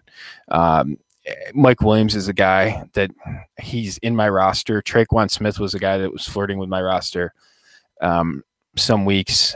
I think that the way to do that, if you need to be heavier at receiver than I sort of recommend, you should do it with higher pedigree guys. Again, you don't want to try and burn away efficiency. And so, but I do think, like, I'm just pulling up my roster here just to see how many players that we start. You can get away with a lot of running backs, though. I mean, we start 3, 6, 9. I think it's 11. But again, here's who I'm sort of rolling in and out. Doug Martin, James Conner, Sony Michel, Mike Williams, Corey Davis, Allen Robinson, Lamar Miller, Isaiah Crowell. On my bench going down, Kerryon Johnson, right? Giovanni Bernard, Brandon Cooks is on my bench, Traquan Smith's on my bench. So just to give you an idea, I can get away with, I have a mix of players, and I traded down in my startup so that way I could sort of tackle this larger roster with some higher pedigree guys because I knew I would need them. But again, I'm starting 3 guys in my flex who are running backs on top of starting 2. I've got a couple on my bench that have played in and out, and I've got some receivers. So one of the things I would say is just because you have to start more players doesn't necessarily mean they have to be receivers. Will they be? Yes, that you will naturally have to start more receivers, I think, than you would in a lesser thing. You just need to start more players. But I don't think the strategy is to totally change it up and go receiver heavy. I think that you can still build with a lot of running backs, and your roster is just going to look a little bit different. But again, if you're starting, right, well, who would I rather start, Doug Martin or Equanimeous St. Brown? I'd rather start Doug Martin because, you know what, I know the weeks to pick Doug Martin to start him, right? He might not hit, but I know that, hey, look, Marshawn Lynch is now hurt, and Doug Martin from now until probably the end of the year is going to be a plug-and-play guy. It might not be sexy, and it's probably going to hurt in weeks, but given the depth of those deep rosters, I think if you just sort of do that, and this has been a good year for that. I mean, you know, your Latavius Murray's, your Yeldons, like those have been meaningful players, big time.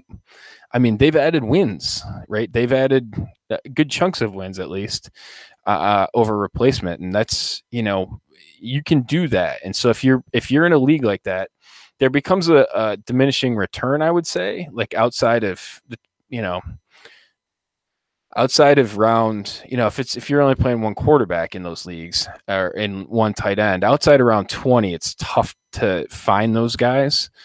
So then it might flip back a little bit to receivers. But yeah, I mean, from round, I don't know, from round, I would say 6 to 20, I want to be 10 plus running backs, right? I want to be, you know, how can I squeeze that much efficiency out of it, right? That's 10 plus running backs. If it can be 12, that's great.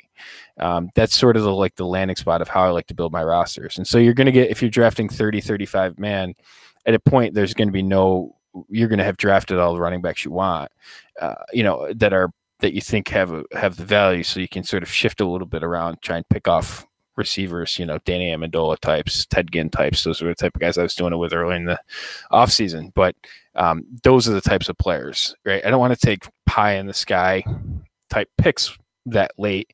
Give me guys that have been productive. So that's sort of how I would modify the build. You know, Ted Ginn was a guy that we did that in a couple of startups this offseason where, you know, and again, it hasn't worked out, but that was sort of the process behind it, right? If I need to start someone in a super deep league, like give me a guy like Ted Ginn, who I think has a little bit of upside. I like those higher pedigree guys, or the guys that have been productive and are just sort of still lingering around the league because they have value.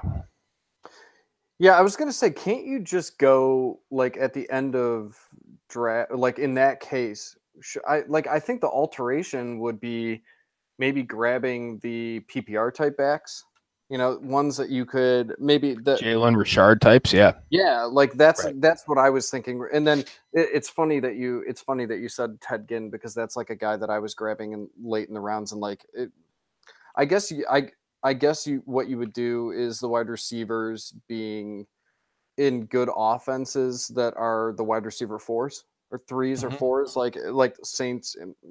I mean, Reynolds in LA wouldn't have been a good example, but yeah, I think that's what I would have been doing. Is I would have been trying to grab the guys late that were going to see whatever running back would see the field, and Richard's a really good example of that. Yeah, Richard, you know, Eckler was super late. Sure, Eckler's a good example. The kid from the Jets whose name I always butcher there, Elijah McGuire. There's an example of a deeper guy, you know, and so I like to populate, you know, and if I was going forward, like if I was drafting a startup right now, a guy like John Kelly, I think is sort of a guy deeper like that could, you know, and again, you're going to know, one of the things I like about drafting guys like John Kelly is you'll know exactly when to start him, right? Mm-hmm. Because Malcolm Brown could walk in free agency. You know, does he have a big market? I mean, that's to be determined. But I think John Kelly's a crystal clear type of decision-making process. And I don't like to be super complicated. So I like guys like John Kelly, right? If I will know probably in 6 months from now what his profile looks like, because either he's going to be the backup running back or he's not, right? And then I can change my decision-making process if he's not. Mm-hmm. But again, you're spending a 20th round startup pick beyond. This is the type of conversation we're having. Whereas, like, if Malcolm Brown leaves in free agency and Ty Gurley goes down in week 3 of preseason next year, I mean, John Kelly's a league winner, right? That's the type of story that can happen at running back. Those are the type of things. I mean, excuse me. On my site, I talk about I talked about fat tails, and there's this great podcast that Sam Hinkie, the former GM of the Philadelphia 76ers, who, the trust the process was sort of credited to him, although he never said it. He did this podcast after he left, and they were talking to him about decision making, and he says, and I can see the exact quote, but the quote is, let's see here. I think a lot about how I think about the world is searching for fat tails and outsized outcomes, and the difference in, call it the payout of a very low likelihood event, and what that means. The payouts are enormous, and it's James Conner, right? I mean, what is the payout of a low likelihood event, right? What was the likelihood? Did anyone before August 30th even give any thought to the idea that Le'Veon Bell wouldn't play this year? Because I can't find him. And I didn't. I thought he was going to play. Is that bad process by us? Is a question. I mean, is that, again, I was a guy that was on Connor, but for different reasons, right? He was the most owned player in Dynasty for me, like all of those things, right? It turned out to be right, but I wasn't right for the right reason, right? I was right because, well, generically, I would say I was right for the right reason, in the sense of if Le'Veon Bell misses time, that James Conner's got a high upside, right? I mean, that was sort of the calculus.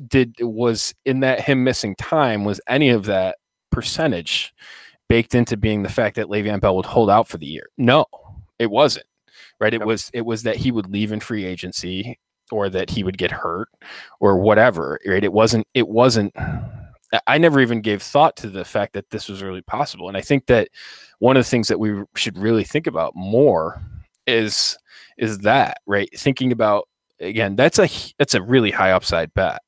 And that only happens at running back. That doesn't happen really at receiver. And so I think about, I like to think about decisions like that. So John Kelly's a guy that, for me, that's the type of process that I will really think about with him, because I think that he's the type of player that can hit for that type of payoff. Yeah, I mean, I think the reason it was bad process is probably because we see players hold out that are on the tag every year, and they come back, and especially with him, right? Like we saw that he did that the following year. So like I was kind of low on him because, well, I thought it would take him a month to get back in the swing of things. I didn't know where he was going to be go in free agency.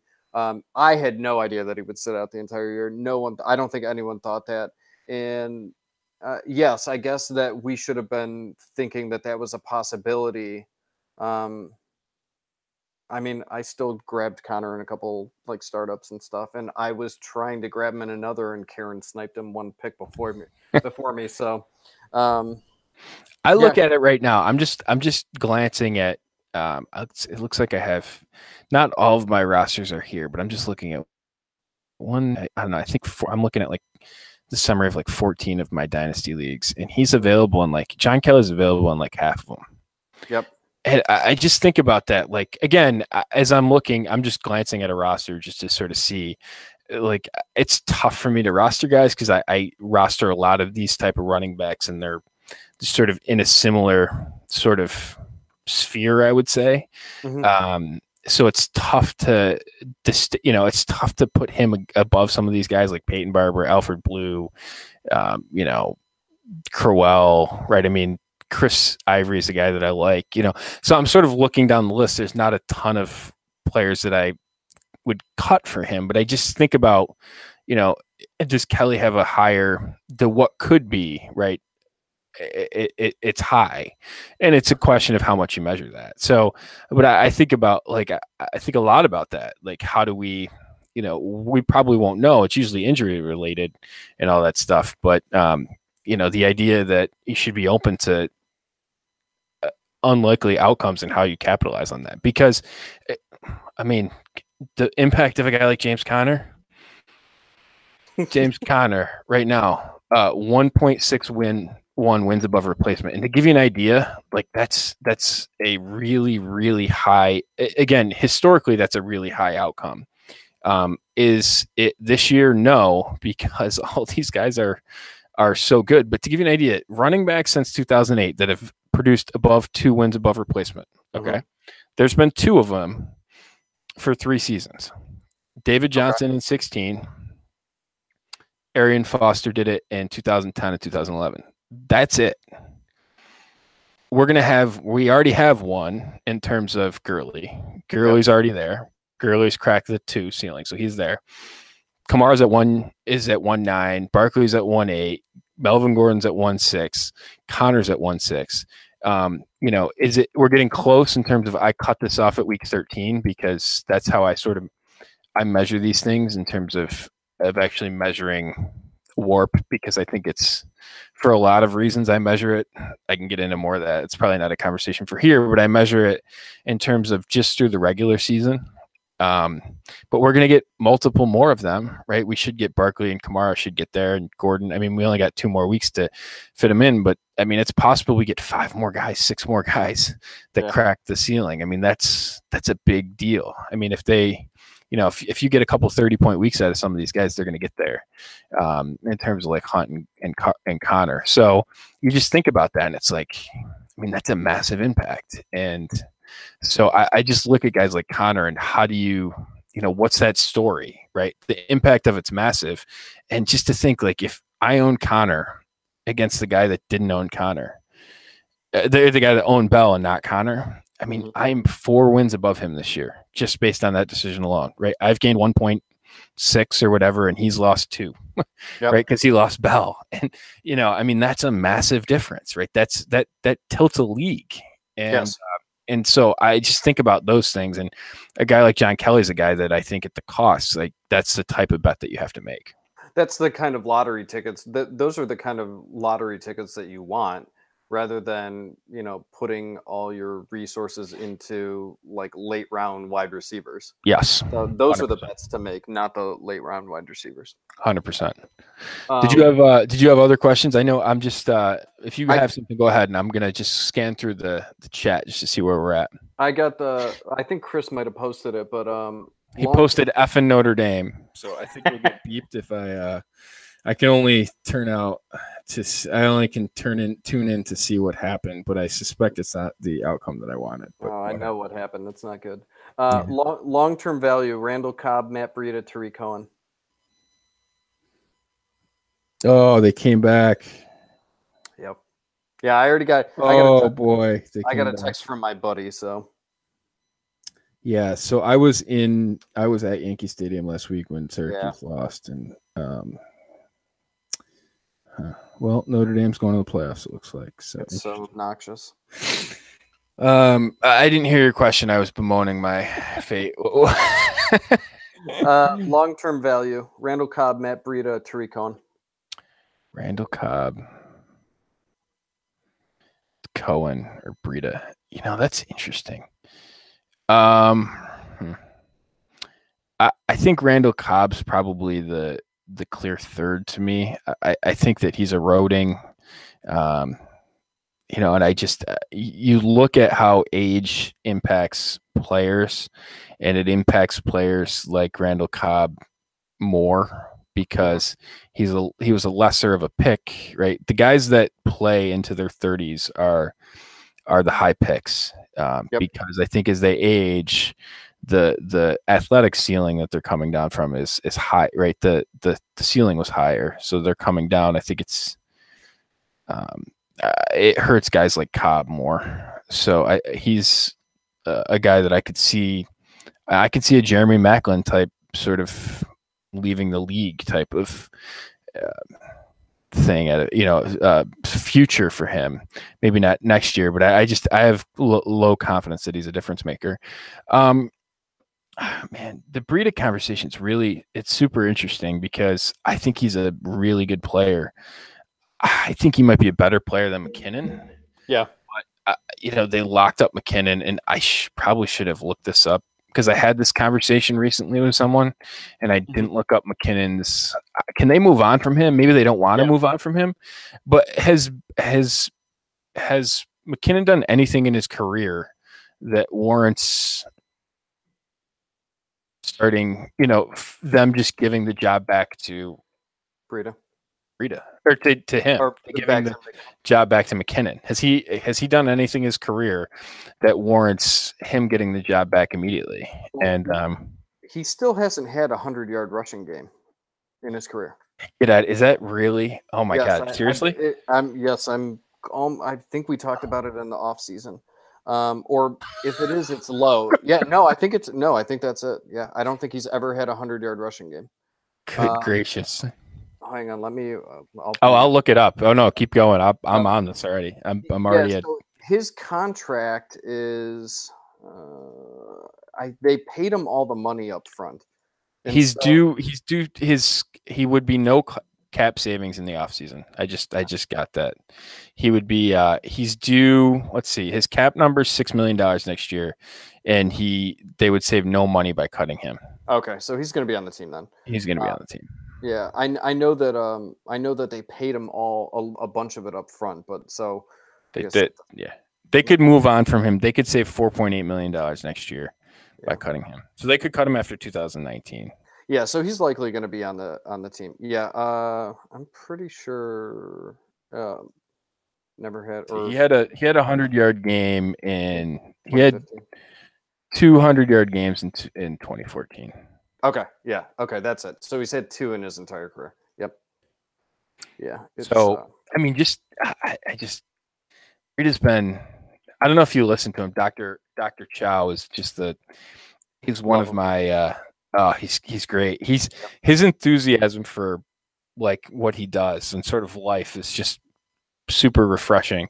I tune in anytime I get the opportunity to listen to him because I think he's fantastic. But Breida's a freak, man. He calls him like the beast of the week multiple weeks, and just the injuries and playing through it. And I look at Breida and I'm like, what has McKinnon done that warrants thinking that he's better than Breida's been this year? I got a fly flying around me, so I'm keep swatting him. But yeah, it's like, I don't know. I think that Breida is the type of player that he can be a difference maker. Mm-hmm. And I don't know, does it look a little bit like Devontae Freeman and Tevin Coleman did to a degree? Yeah, probably. But I missed, full well I whiffed on that from reading the excerpt that you read. But I think, that's what Shanahan did, right? Yep. And you look at the roster, they have a good tight end, but not an elite receiver, right? Could the two of them fit in to be running back 2s next year? I think that's possible. Yeah. I think it's more likely he plays and he is used in a receiving type of, mode. Like I don't think that he's going to be the lead back. I think Breida is going to play. McKinnon will play as well. I just think that they're going to use him all over the place. So that's what I thought he was going to do this year. I didn't think he was going to get handed the ball a bunch. I figured it would be Joe Williams or Breida that was getting the other share of the carries. And it turns out Joe Williams, I don't even think made the team, but Breida he looks really good. You know what's crazy about Breida? If I had told you through him playing 10 games this season that he would have 15 catches, I think that would be a surprising outcome. Yes, I agree. I think that points more, again, I think that points to McKinnon having a role on the team, but in more of a pass catching mode. Right. So, right. Yeah.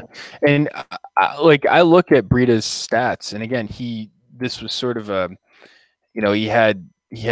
he was banged up and he didn't have there was some timeshare going on early. Could we see him be a difference maker down the stretch? I think we could. There were some dud weeks in there, right? But he basically has 2 top 6 weeks and a bunch of weeks in the 20s. Yep. And worse than that, right? So, does it fit into a committee? Yeah, probably. But I think he's probably a better player than he's performed to this year. What about Tariq Cohen? Yeah, Cohen's super interesting. And actually Cohen's got more wins over. He's got basically 0.7 wins over replacement. Yep.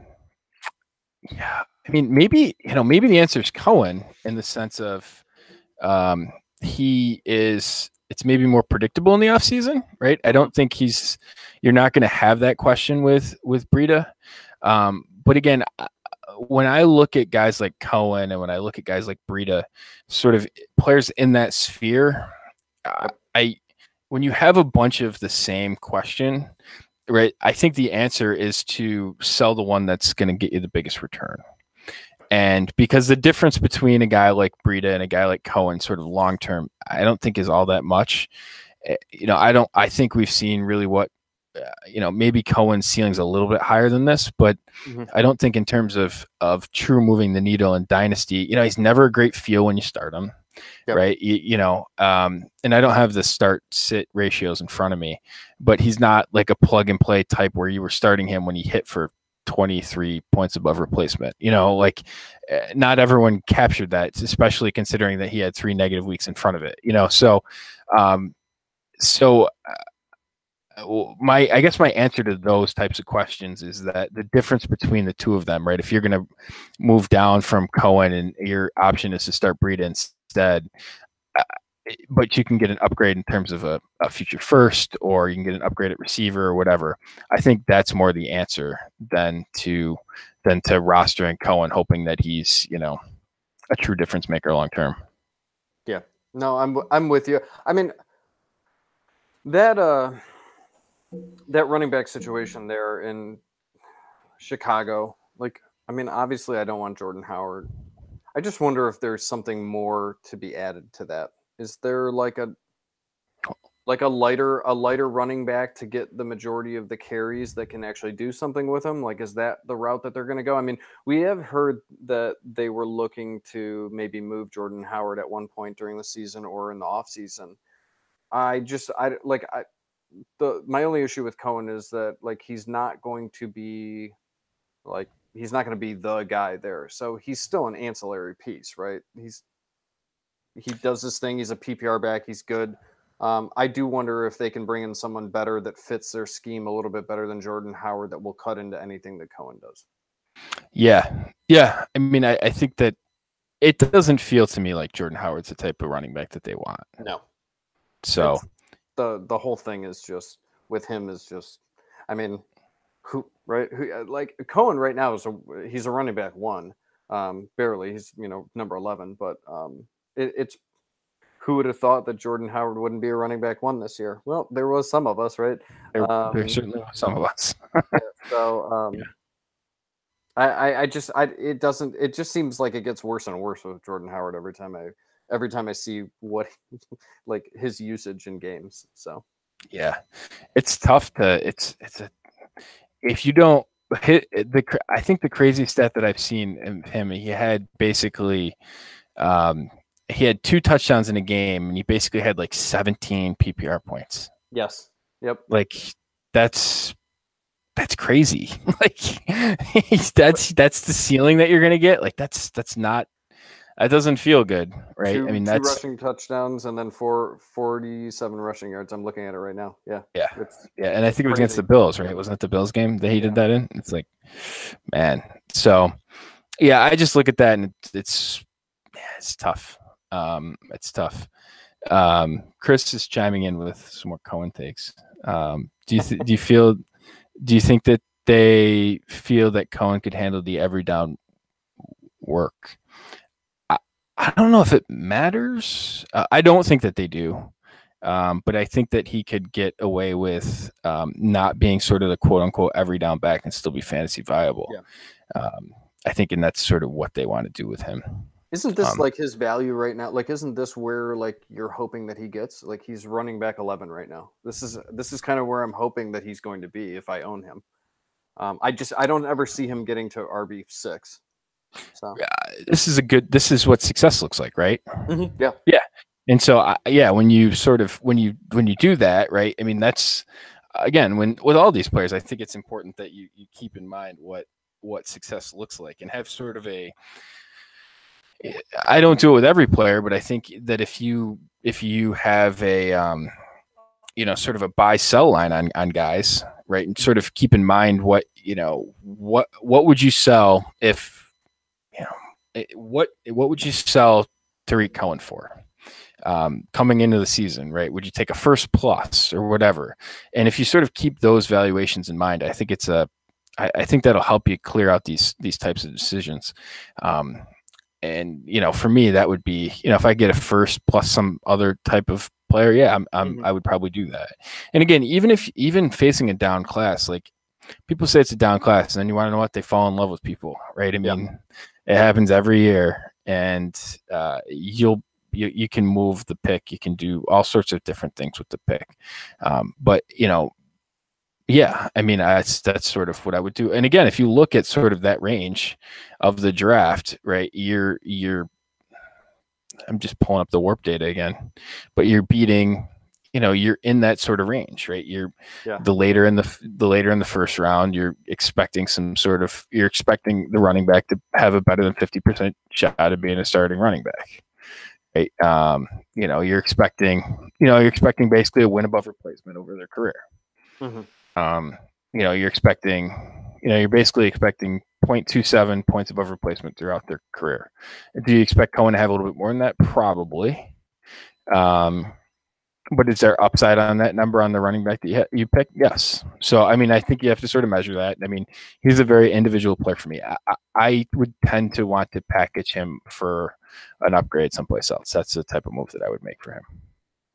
Yeah, I mean, with me, I'm trying to get those elite running backs. So if I could throw him in there. What's the difference between him and like Kerryon Johnson? That he is the elite, an elite player. Like that's right. Well, I mean, value-wise, right? Value-wise. Right now, I think it depends on the person. If someone who is more, in tune with like the upside of Kerryon Johnson and what he could be, but I think a lot of people are not. And they might want to actually take the Tariq Cohen side. If Tariq Cohen versus Kerryon Johnson, like if you tried to throw him in a deal, so I think some people would rather have Tariq Cohen. I think it just depends on the owner.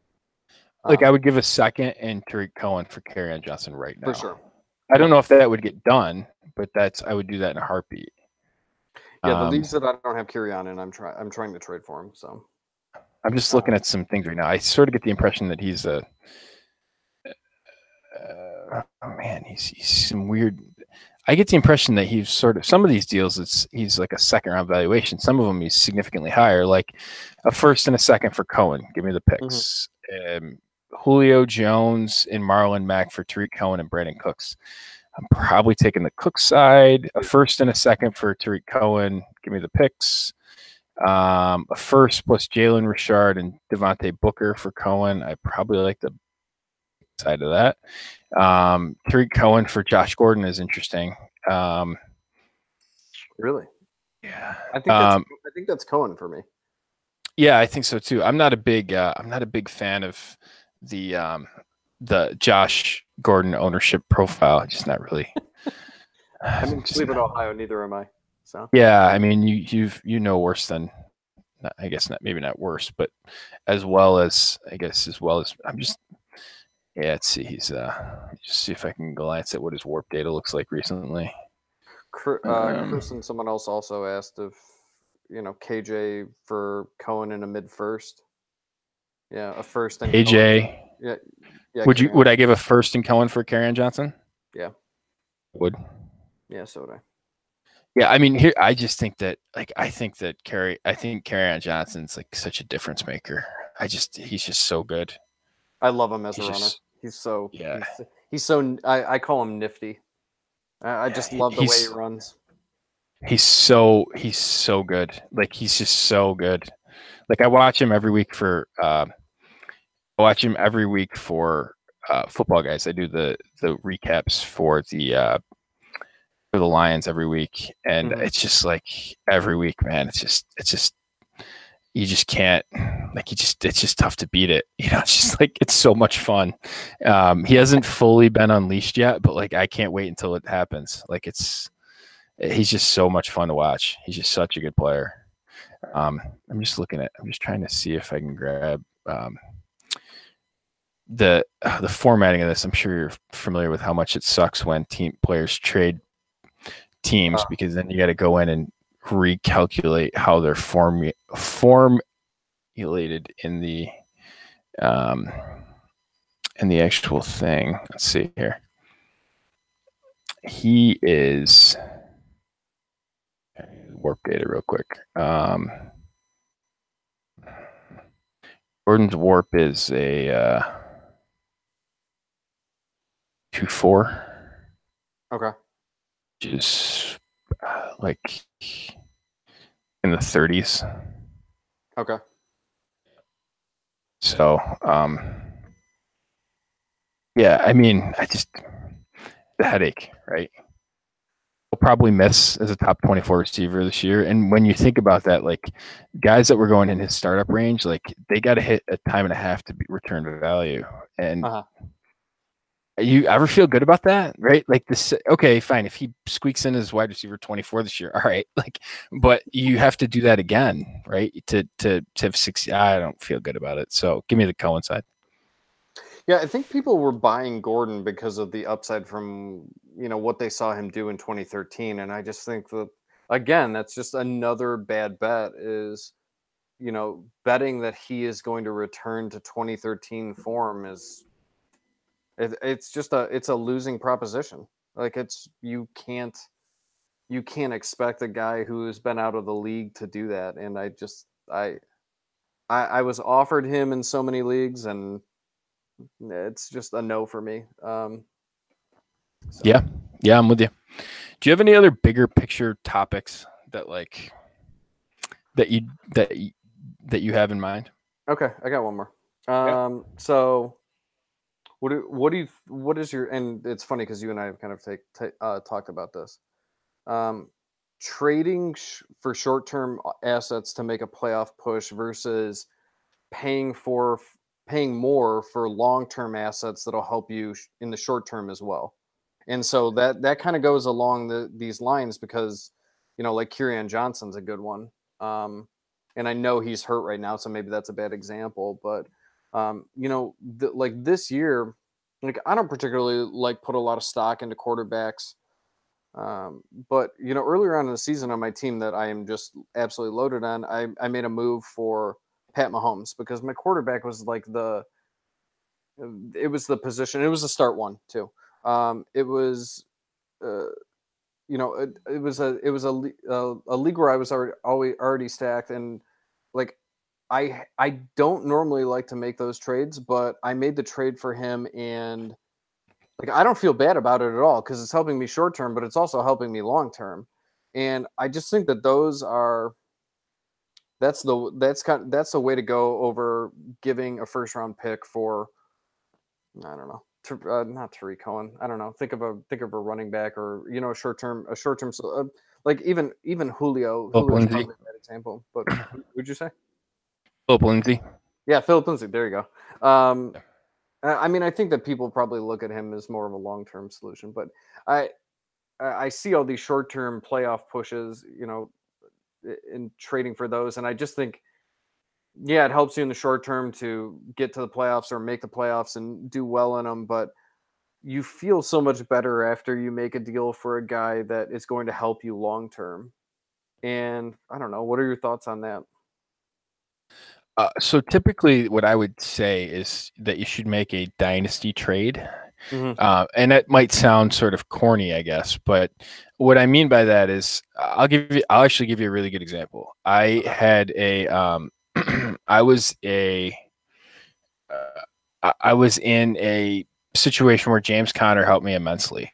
Yep. Where it's actually the chapter that you read for me. It's that team. Okay. And James Conner helped me immensely. I started off, I think 3-2, but I was like had the most points in the league or something like that. Like I was a unlucky 3-2, and I think I reeled off like since then I think I've reeled off like 5 or 6 wins in a row or something like that. Like I think at this point I've clinched a bye. Like that's sort of how my team has progressed. But one thing that I did in that whole process was I was concerned about I was concerned about James Conner, because I said if I lose him, right, I've lost a massive impact, right? It would have been a big loss for me. So what I did was I actually went and I made what I would consider a dynasty trade. I traded, I had, and this is a team that I had a lot of running back depth on. So I had taken Darius Geis, I had taken Nick Chubb, and when I made this trade I made the trade 8 days before Carlos Hyde got traded to Jacksonville. So I had Nick Chubb simmering, I had Geis on IR, I had Royce Freeman who was simmering, but I was rolling with Kamara and Connor, and I had a couple good receivers, and I was basically floating through another running back, situational type running back in my other flex spot. So I went ahead and I made a deal. I gave up Darius Geis and Allen Robinson for Melvin Gordon. Yeah. And so I paid what I think would be a premium. Actually, people liked this trade. I put it out on Twitter, and I didn't feel like I loved it because I don't love Melvin Gordon as a player. Like it's just like I've just never gotten all the way there on him being this great talent. But I went and I made this deal, and I said, listen, if something happens I have a lot of things that could break in my favor, right? Chubb could turn into a starter, right? Connor could play the whole season, right? All these things that could have happened. But I said, if I get Gordon, I'm not paying what I would say is an exorbitant price for him. Like I thought it was a lot to give up to get him, as it should be. But I said, Gordon can really move the needle for me. And he can certainly lock down what would have been my third running back spot. And if something happens to Connor, like I still have some ways to break in a good direction with my other running back spot. And so I went ahead, I made the deal for Gordon, and then Hyde got traded, and now Chubb's sort of in the lead role. So, and Connor broke well as well. So I have basically 4 what I would consider top 12 options in a weekly basis with Kamara in there as well. But that's sort of the process that I went through, right? I wasn't going to trade for Philip Lindsay or, I don't know, Peyton Barber or some, Breida, right? I wanted to move the needle. And so I went and I made sort of the big deal, and not paying, not mortgaging everything for it, right? And this was a team that I could afford to package 2 good players for 1 superstar. And so I did that. I wouldn't advise doing that on every team, right? I had the depth to do this from, and I was in a position where I said I can win the championship this year. I have a good shot at winning the championship this year. And so I sort of doubled down on that position and went for it. And now I'm 8-3, and if I win this week, I get a bye. So, that's where I'm at. I'm 8-3, and if I am 98-23 in all play, and I've managed a 8-3 record. I should be better than that. But if I win this week, I'm in. So I have a bye. So then that's really what my measure of a truly successful regular season is, to get a bye. So, so that's sort of the type of deal that I like to make, and more so than ever. A guy like Julio, I went out and acquired Julio. I think you had mentioned him as well. I added Julio in a league where I was super productive at running back. That's actually a big starting lineup for me. I think it's 11 or 12 guys actually, but I could start 5 or 6 running backs I think in a week, and I was just massacring people because I had David Johnson, Gordon, Kamara. I had Michelle was in there. I'm missing one other person that I can't remember. It was a above average player. But I had a big advantage. But all my receivers, I had Doug Baldwin, I had Des Bryant, right? I had receivers that I had thought that I was solving the position in the offseason. Yep. That Cooper Kupp got hurt, right? So and then Flacco's out, and now I lose John Brown, and like so I went ahead and I made a deal, including Michelle and a couple other pieces for Julio. But those are the types of deals like I like to, if I'm going to make a trade, I like to get a superstar to try and truly move the needle, because committee type, receiver 20s don't really move the needle in a short sample size. Julio Jones can. So those are the type of deals that I like to make. Yeah, I see like Karen just made a move for Mark Ingram, and I don't hate it. Like she, it can definitely help her team, but I would much rather go and grab like Kerryon Johnson or Melvin Gordon or something like that. And I thought it was a fair trade with what she did, but I don't know what's going to happen with Mark Ingram, long term, and so I would rather invest in, and Melvin Gordon's a good one too, because he probably has 3 or 4 good years left, or probably 3. So I just feel better about that. And Julio's one that I actually struggled with in that same league. Is I thought about like making a move for Julio, and I don't know where he's going to be 3 years from now. But he was, it was a former contending team that was selling off all their assets, and Karen got to Mark Ingram first, and then Julio went next, and I didn't make a move in the short term, and now James White's staring me in the face, and I'm getting offers like James White for Christian Kirk, James White for Will Fuller, and it's like, I just don't believe in him long term. I think he's a fine short term player, and I don't mind acquiring him, but like I'm not going to give up like long term dynasty assets. Like I wouldn't feel good about it the next day, and I think that's something that people really need to think about before it's good in the short term, and maybe it'll help you get to the playoffs or get that bye or even get to the championship. But I don't know, like James White, if I told you that 2 years from now that he was not going to be a top 24 running back and not playing for the Patriots, that's a viable scenario that could happen. So, oh yeah, I think it's a viable scenario that he could not be a starting running back next year. Mm-hmm. Right. I mean, do you ever feel like he's been good, but with Edelman back, do you ever feel great about starting James White? Like he's been fine, but it doesn't give you warm and fuzzies. Right. And so when you think about that, that sort of answers the question about how I feel about him as a long-term player. Yeah. Right. So I liked him in the beginning of the season, and then Edelman came back, and I mean, even with Edelman back, like he has produced, but I just long term, it's where is he going to be? I mean, it wouldn't surprise me if he's not there next year. So, right, yeah, and they've shown right, and Sony Michel should get right. If a team like New England is going to pay up for a first-round running back, right? They're what the analytical sort of gold standard in the NFL. If they're going to pay up for a running back, they must like him, right? Because that wouldn't be what you would think about if you're building from an analytical perspective. Mm-hmm. So I think that he's got to be he's got to be a bell cow for them to have made that decision. So I think he's got a bigger role than this year, and in that cuts directly at James White. So yeah, that's I don't feel like James coming into the season. Did you think James White was going to do this? Right? What really, what did success look like? If he was a running back 24, you probably would have been like, wow, that was a pretty good season, right? You didn't expect him to be in the top, 15 in WARP. I mean, you just right. It's funny because I actually did an article about uncertain backfields and the players that I want to own. And James White was my one from New England, where everyone was thinking Rex Burkhead, right? And I did not see this. I mean, he's been a machine in some points.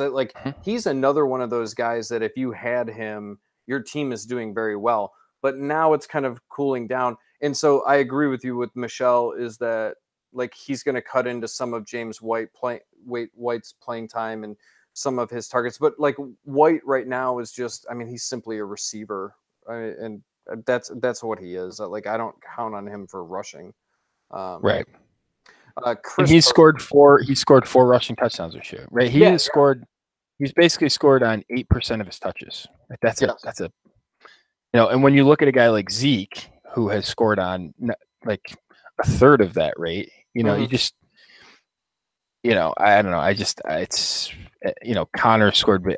I'm just ballparking it, sort of eyeing it like about 5%. It looks like, James White doesn't strike me as a player that's going to continue that.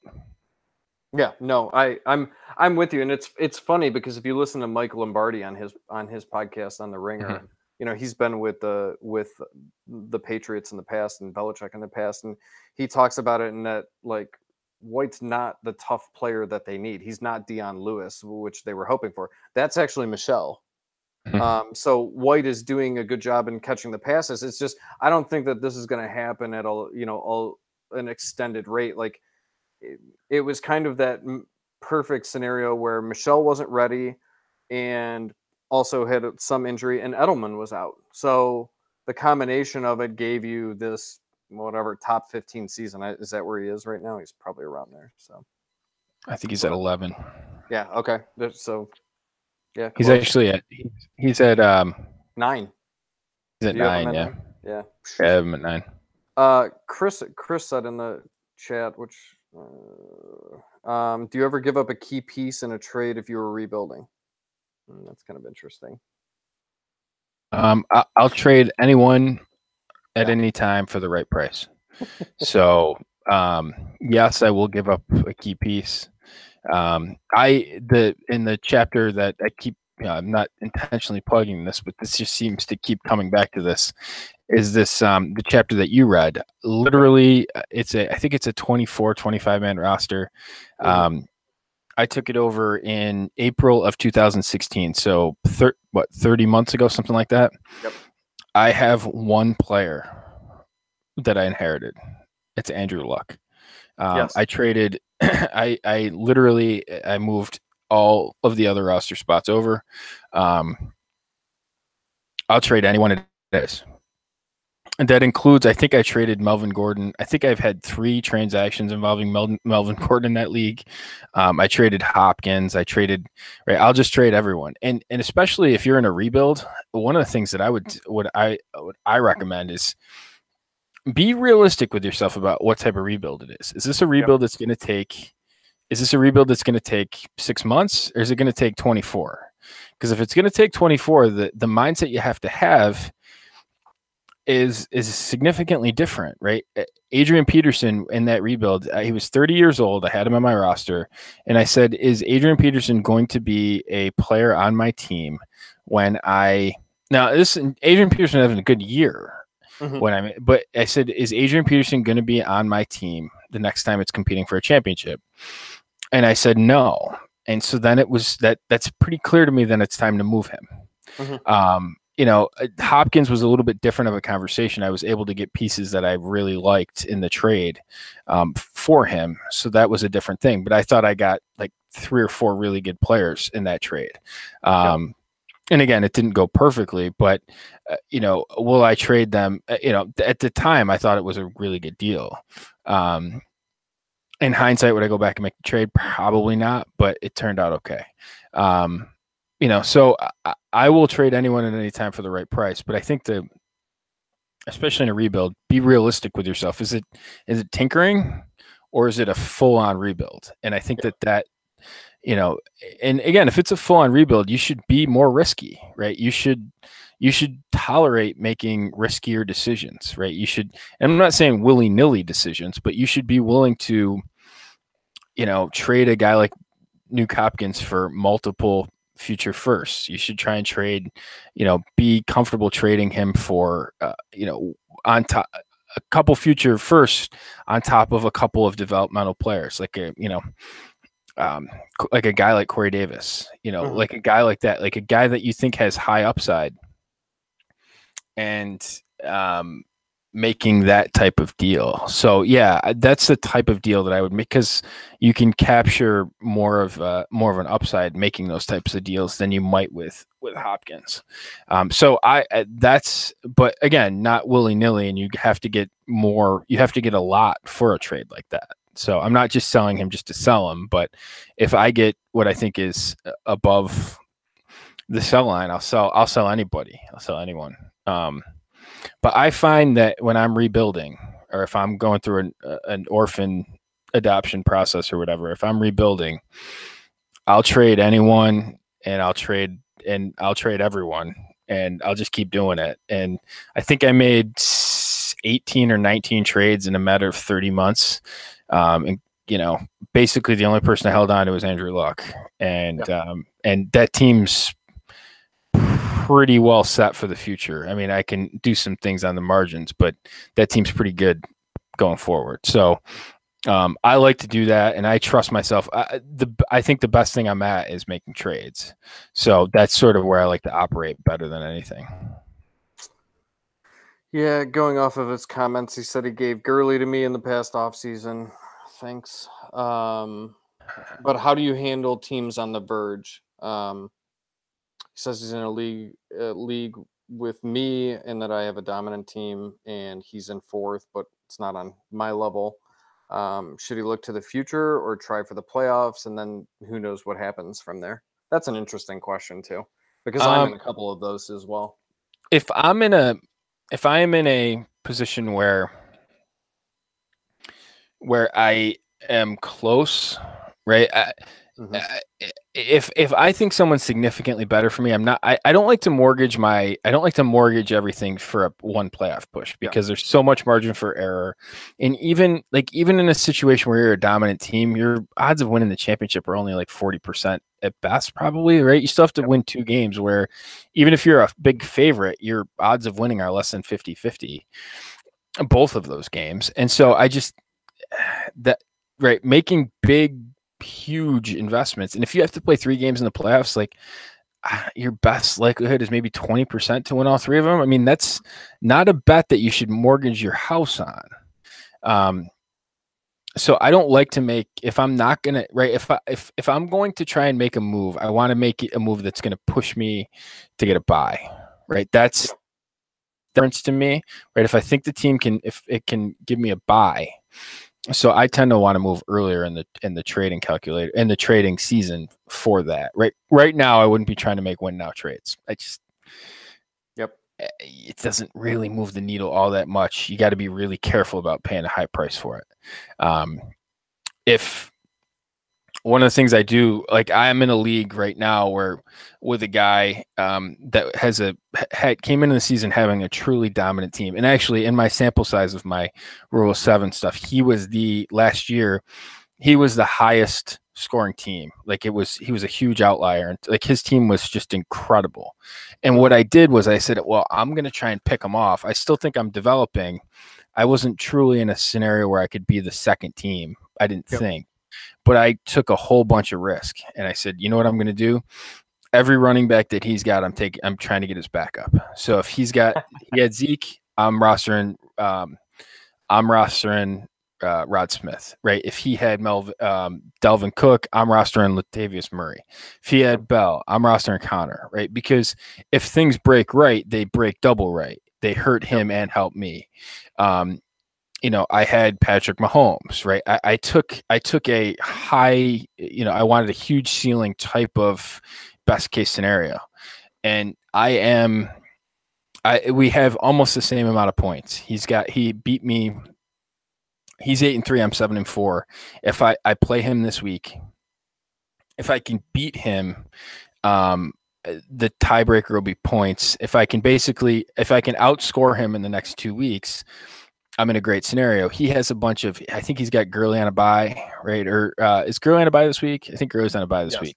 And Mahomes. I have Mahomes. He lost Gurley, and I think Tyreek Hill, I think, was what he did. So I've got him where I want him, right? I've got him. Amari Cooper had a huge game on Thursday night for me. He had Zeke.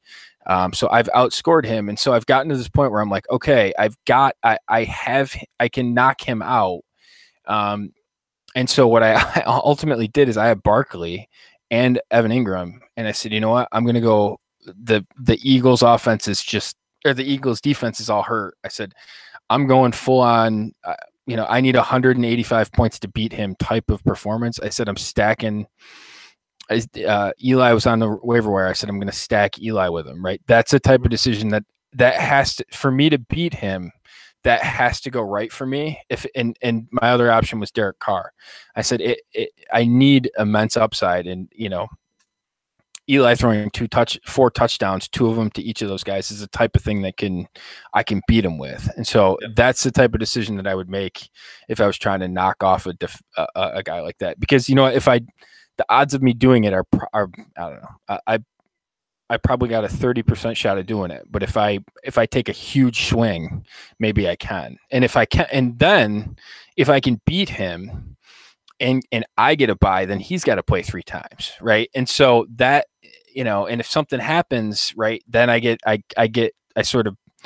catch right. And that's the sort of stuff that I think roster decisions, it's tough to really move the needle, but in terms of like making those decisions like that, like I maybe to a fault, like I'm a riverboat gambler, like I'll swing big, and if I lose, then I'm probably no worse off than I would have been anyways, so, but I'm hoping that Eli can throw for 4 touchdown passes, and 3 of them are to my guys. Yeah. So that's the type of big swing that I would make. Like if you're a dominant team, that's how I would try and take you out. Yeah, and the funny thing is him and I are in the same leagues together, and we're in the opposite situations, right? Like, so there's 2 leagues where one league that Karen's at the top, and then there's one league that he's at the top, and I just kind of stick to my guns. There's not a whole lot of moves to make because he's loaded. Like my team's good, but maybe not as loaded, and like I just kind of do the play the future thing. Like if there's not players from like ultimately I want to have as many of the top players as possible that are, top 10, think of it as top 10 ADP guys. But I still want them to be, young, the guys that I like. And at some point it gets to the point where those guys aren't available. There's just no more guys left. Right. And so you got to kind of look to who's going to be next. Right. And so like, the one team, there isn't any more assets between Chris and I. So like, I'm just stacking 2021st. Cool. And then eventually I'll catch them. And so, I mean, I'm in several leagues where there's just good teams, and, I'm close, but maybe not on the same level, but all you need to do is get lucky one week to ultimately knock them off. So, Exactly. Stay the course, keep building your team. And just like, it's frustrating to hear it, but like the odds of actually winning the championship it's like when you have the dominant team and you think about it as you still got to win 2 games. It sucks because anything can happen at that point. Yes, absolutely. And like I look at this guy's roster right now, and he has and then we should probably we can probably close up shop unless you have anything else. But like he's got Kareem Hunt, Leonard Fournette, Zeke, and Dalvin Cook. That was coming into the season, and he had McKinnon, right? So you look at that, and then he had Rodgers, Wentz, he had Antonio Brown, Devontae Adams, Gronk, right? So it was scary on paper. McKinnon hurt. Gronk's been a disappointment, right? Brown hasn't been elite Brown. He's been good, but not, not wide receiver 1. Hunt backs off a little bit. Fournette's hurt. Zeke backs off a little bit, although he's been both good. And Dalvin Cook was hurt, right? So those things broke well for me. Yeah. And so I sort of now I've got to a point where I've got him, right? I can control, to what we can control in fantasy football, right? My decision making can move the needle on this season, and I got to do it without Mahomes, but Mahomes has sort of gotten me here. So, I've got Barkley, and I've got Connor, and Cooper goes off, and you just sort of hope that you can roll snake eyes one time, and this would be the time that I can beat him. And if I beat him, it's a right. That's a massive right. Beating him is a truly impactful right. This is the matchup of my entire fantasy season. Right, all of my teams this week. This game is the most important one because if I can win, that moves. It bumps up my odds of winning the championship like 20%, and that's a huge difference, right? You don't get those things that happen that often. And so it's, that's sort of what I'm looking forward to, but you sort of need everything to break right. So yeah, so those are like, and I would much rather swing a huge swing and miss than to sort of flounder, go out because I was scared to do it. So, but yeah, like I have him within reach, and so we'll see what happens. But it does benefit me that he has a couple guys on a bye. So I thought he had more guys on a bye than he did. So maybe someone's hurt. I'm just looking back at it again. So if you're contending he's lost Hunt. Oh, he lost Hunt and Robert Woods. That's who he lost. I thought he had Tyreek Hill. He had Hunt and Robert Woods. That's who he's not playing. So. If you're contending right now and you have Gurley, would you flip him for Barkley? I think you can get Barkley plus for him. Yeah, so do I. Yeah. But it is interesting because you actually have to say to yourself, like, do I want to risk that? Yeah. So. Yeah. I think they're close. I think sure. It's if you could get Barkley plus for Gurley, I would do it. Like a 2? Yeah. Yeah, that's what I was thinking too. Yeah. But it's still scary because, I don't know. I like Barkley's future, but Gurley is, I don't know. When you look at them, they are awfully close. So. Yeah, but Barkley's not that far off Gurley right now. No. Yeah. It was almost like those games in the beginning of the season where Barkley was like getting rolling. Mm-hmm. But like I think Barkley's like lowest output is like 19 points or something like that. It's insane. It's crazy how good he is. So. He's just a freak. Yep. So. All right. Well, this has been fun. We should do this more often. We should. We can do it whenever you want. Yeah, let's do this more often. So yeah, I mean, do you have anything like any big picture things that you want to touch on before we get going? No, I mean, I don't know. Check out my podcast. It's Top Dog Dynasty. At Top Dog Dynasty on Twitter, and I am at AJ Willie 2. So Adam Wilson. Yeah. AJ Willie 2. It's always easy to find that Twitter handle. It's not terrible. So. No, it's good. No, it's easy. It's not like you have to spell McNamara. It's it's yeah. No, I just thank everyone for tuning in. I will. I'll probably repop this out tomorrow. Just the links of it or whatever. We should figure out a way to condense this down to audio form. But yeah, you can obviously analytics@dynasty.com. You can pre-order the book. The pre-order's going on now. The book will be out in January. I'm sort of getting close in terms of having all the topics I really wanted to get covered. I still got some 2018 stuff I want to write when the season's actually over. But I would say I'm probably 90% of the way done with what I want to write. And then just that 2018 stuff. And then, yeah, it'll be out and, we'll see what the office. I'm excited for startup season this year because I think there's a lot of players there's a lot of good players out there that I think are at a discount. And it's just going to be, it's going to be a very interesting season and see how everything sort of breaks in terms of startup drafts. I want to get in them early before consensus starts to build because I think that there's some good places to mine value. So, well, Adam, thanks for joining me. I appreciate it. And you guys can reach out on Twitter at McNamara Dynasty if anyone's made it this far. I don't know. I certainly need a bathroom break. So I don't know if anyone else has made it with us. But yeah, thanks for everyone for joining us, and we'll talk soon. See you.